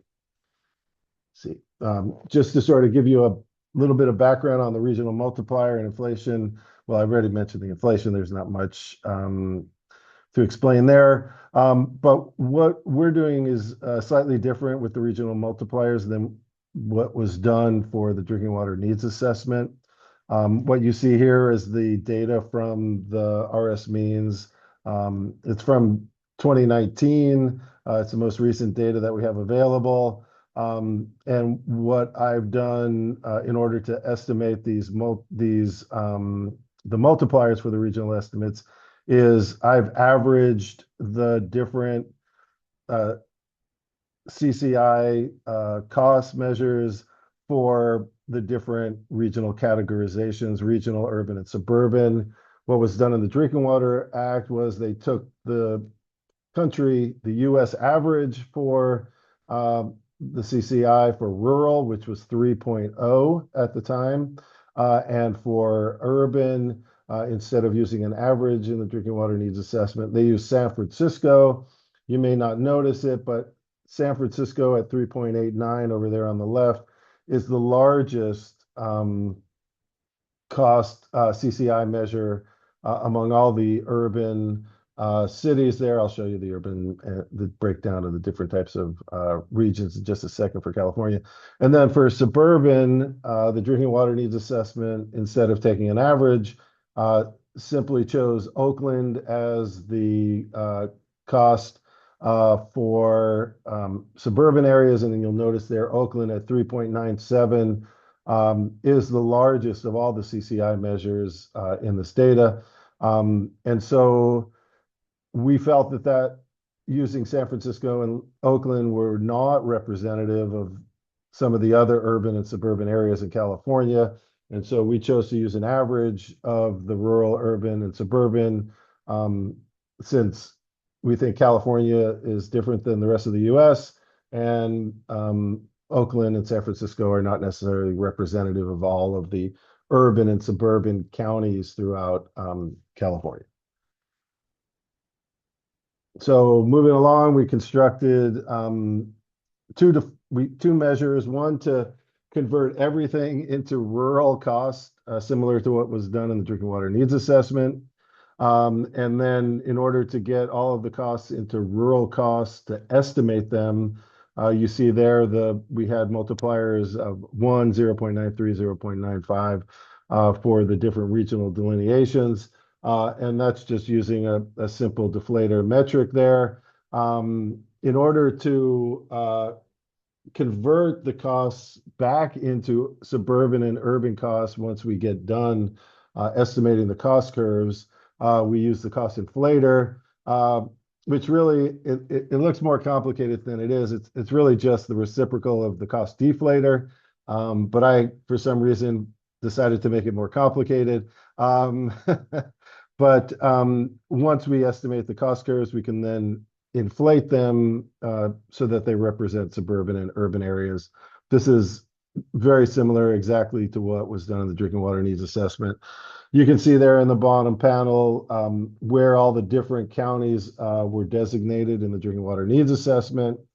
We don't have any real evidence or information to think that we should rearrange these in any other order or any other classification.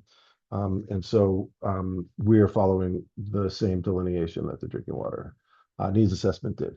So just to give you some examples of the cost curves and what they look like, we've been estimating power functions, which are what we call in economics log-log models. It provides us with estimates in percentages so that we have, in economics, we like those because they're unit free. But it gives us a good approximation of the percentage change in costs given a change in the size. And so what we see here is the capital cost for aeration system improvements. You can see up above what we presume is what's going on in red when we make these improvements. This is one of our least well-fit models. The R squared for goodness of fit on this model is close, just over 0.3. Most of our other models have been significantly better fits. We can look, remember where to click. Here's a storage basin. You'll see here, in this case, we have volume. In the last one, we had flow, but here, because we have a volumetric measure, we just have a slightly different scale, but can still add up the cost once we've figured out what the volume is for a particular agency that needs a new storage basin. And again, we could see where that storage basin would come in this solution package to deal with BOD. The R squared on this model was approximately 0.68.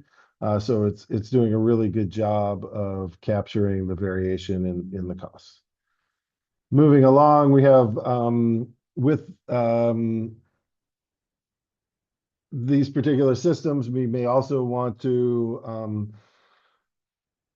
do some desludging, and so that involves removing the sludge. And in addition, we presume that we will be adding liners to all of these lagoons to prevent nitrogen leaching and protect the groundwater.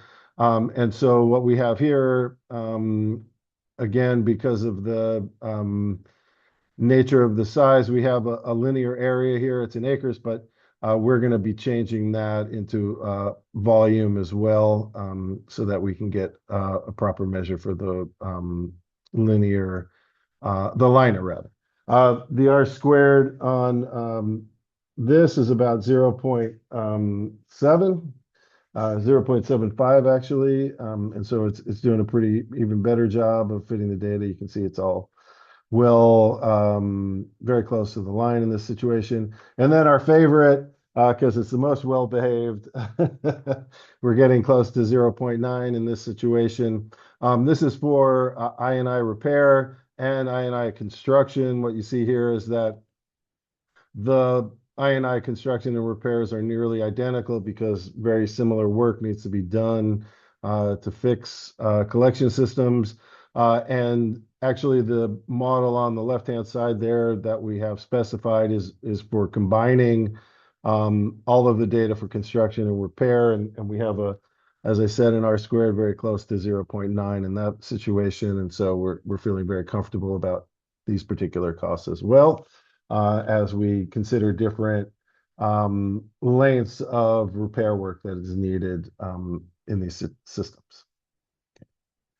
So just a little word on the O&M costs. I don't have them here. They're all in the spreadsheet. But we really make a point not to include O&M costs for replacements because we assume that the same O&M costs that were there before are there after a replacement or repair, unless the new replacement requires new operation and maintenance because it's new technology. So we really only ascribe O&M costs for new or expanded capital, not for replacement or repair. Also, some capital improvements are going to have no operation and maintenance costs just because of the nature of those capital costs. right? And so, for example, I&I repairs may not have any additional O&M costs over prior O&M costs because the same type of operation and maintenance costs are being accrued. Pond liners, there's no O&M. Once they're need to be replaced, they're replaced, and there's no O&M. And so on and so forth. Just sort of moving on here. Give you a sense of what the soft cost multipliers are. We tried to, and I don't provide all of the numbers here just for convenience, but in most cases we use the median instead of the mean because we had some extreme outliers. We had no measures in some cases, and we tried to find a happy medium, which is the median.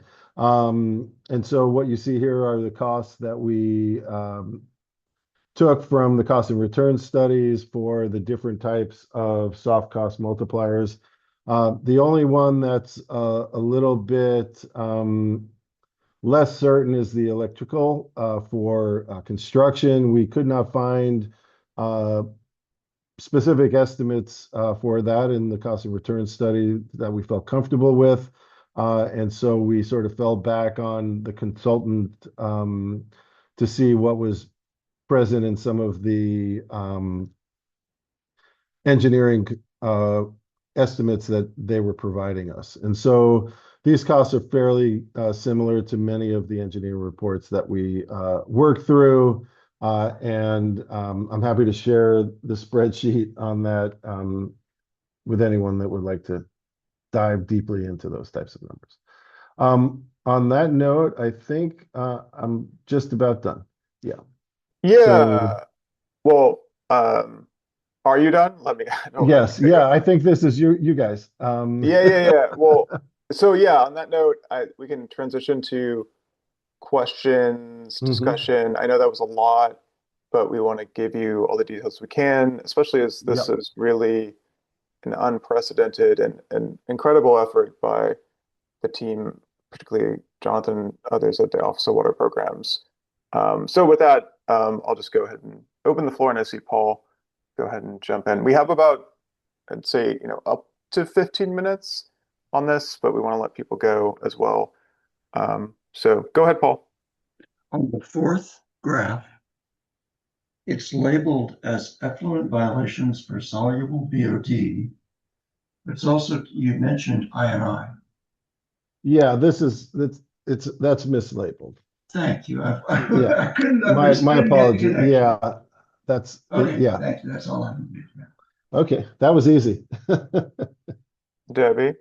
Sure. And I just want to say thank you. I know that there's a lot of work that goes into this, but I'm going to bring us back to something, and it's nothing towards the work that you did. It's more towards the practicality of solutions, is that that just because there's a BOD exceedance, it may not mean that you got to make all these changes to the treatment plant. It may mean that you have an illicit discharge that needs to be taken care of. And that is very, very common where you get a hauler or somebody that just dumps on your treatment plant, or someone pulls something they're not supposed to. And so that kind of investigation is needed first.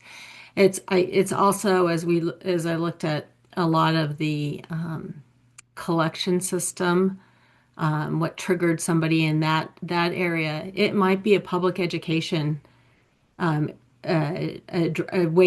better way to address things might be in a public outreach, public education. So, for example, we as an industry or as a community have been working really hard to change, and actually we're successful on helping change the wipes. Disposable wipes are not disposable, and trying to get that message through.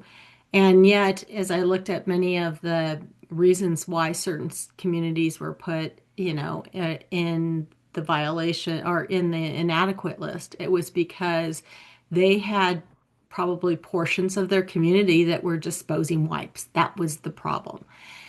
So there is a physical solution, which might be oh, you grind it up and you send it out to the treatment plant. And you can do that, but is that the most environmentally correct way to do it? Because you just kind of keep on passing along that rather than keeping it out of the system. So I'm not saying anything against the assessment. What I'm trying to actually encourage as this report is being written is to really acknowledge that there are steps that might need to be taken that are non-plant types of steps, whether in some cases it's legislation, but there might be some things that need to be taken ahead of time that where the facility itself is adequate and can do this thing, but the community that it's serving is not doing what they're supposed to be doing. That's a really great point. And I think, it highlights the need for us to, when we talk about this high level assessment, that, what we're not including and what we cannot necessarily account for. And this seems like exactly that sort of item. If we have a problem, talk to people first, right? And if that, but it would be challenging to put that as a solution per se at this high a level. But I think your point is great, and we should certainly make aware that we don't consider these types of actions, which would presumably be helpful in some regard. Thanks. Thank you. Yeah, I just want to echo that, and maybe there's a conversation about any ways to identify that causality that are possible, and in this type of assessment. I don't even know if it's possible in this version, but certainly, yeah, as to the upstream and probably lower cost, when it's possible, I think everyone's on board with that instead of building more in the back end. Yeah, so thanks for that. Other comments, questions? Again, this is supposed to also be a preview, so you're going to hear a lot more about this and results as they come out. But for now, yeah, questions on what Jonathan just shared or comments?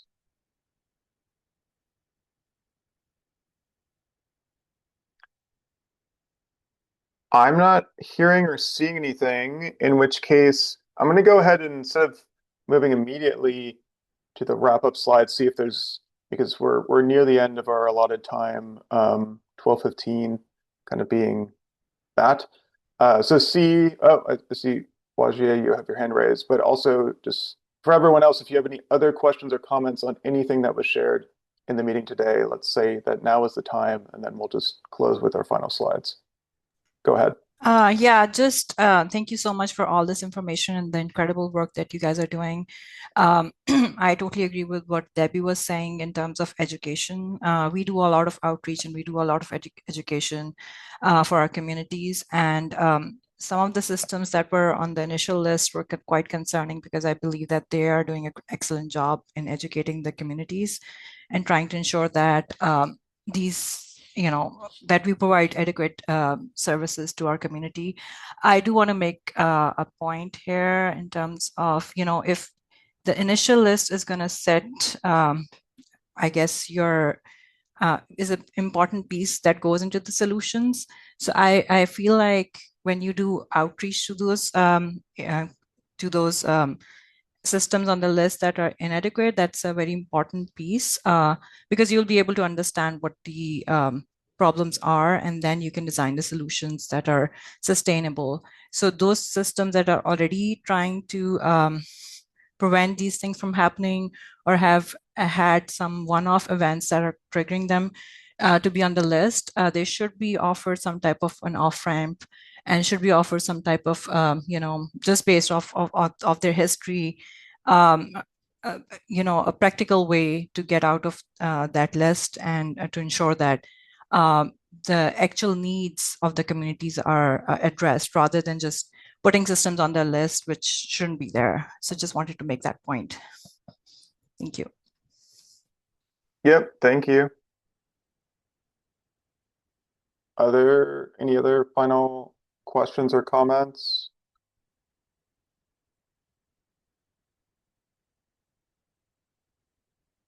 All right. Well, again, I recognize it's well, always a long meeting and Friday afternoon now. So I think we'll go ahead and move just to our closeout slides to give you reminders about future meetings. For that, I'm going to pass it over to my colleague John Claude, who we introduced at the very outset of this meeting, just to run us through some reminders.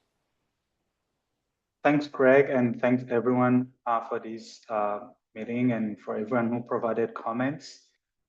As you can see, we have 2 more meetings, advisory group meetings this year, one at the end of July and another one at the end of October. And we'll be sending more information as we get close to that. We also have 2 more meetings next year, end of January and end of April as well. In addition to advisory group, we also host office hours each month. And the next one is going to be in May, I believe. Don't see it on here. Yes, it's going to be on May 26th at 1 p.m. Again, this is a chance to come and ask more questions for some of the things that you didn't understand as you get a closer look, take a closer look on what have been presented. For the next advisory group, it's going to focus more on the risk, inadequacy and risk updates, as well as more details on the solutions and cost analysis. I will give the floor to Greg for the final comments. Yeah, thanks, Jean-Claude. I don't think I have anything to add. Just want to thank everyone for their time and input as always. And again, we'll dive more into this, especially the risk analysis at the next meeting and the solutions and costs. But we have office hours, you have our email, and we look forward to advancing this work collectively. So thanks, everyone. Happy Friday.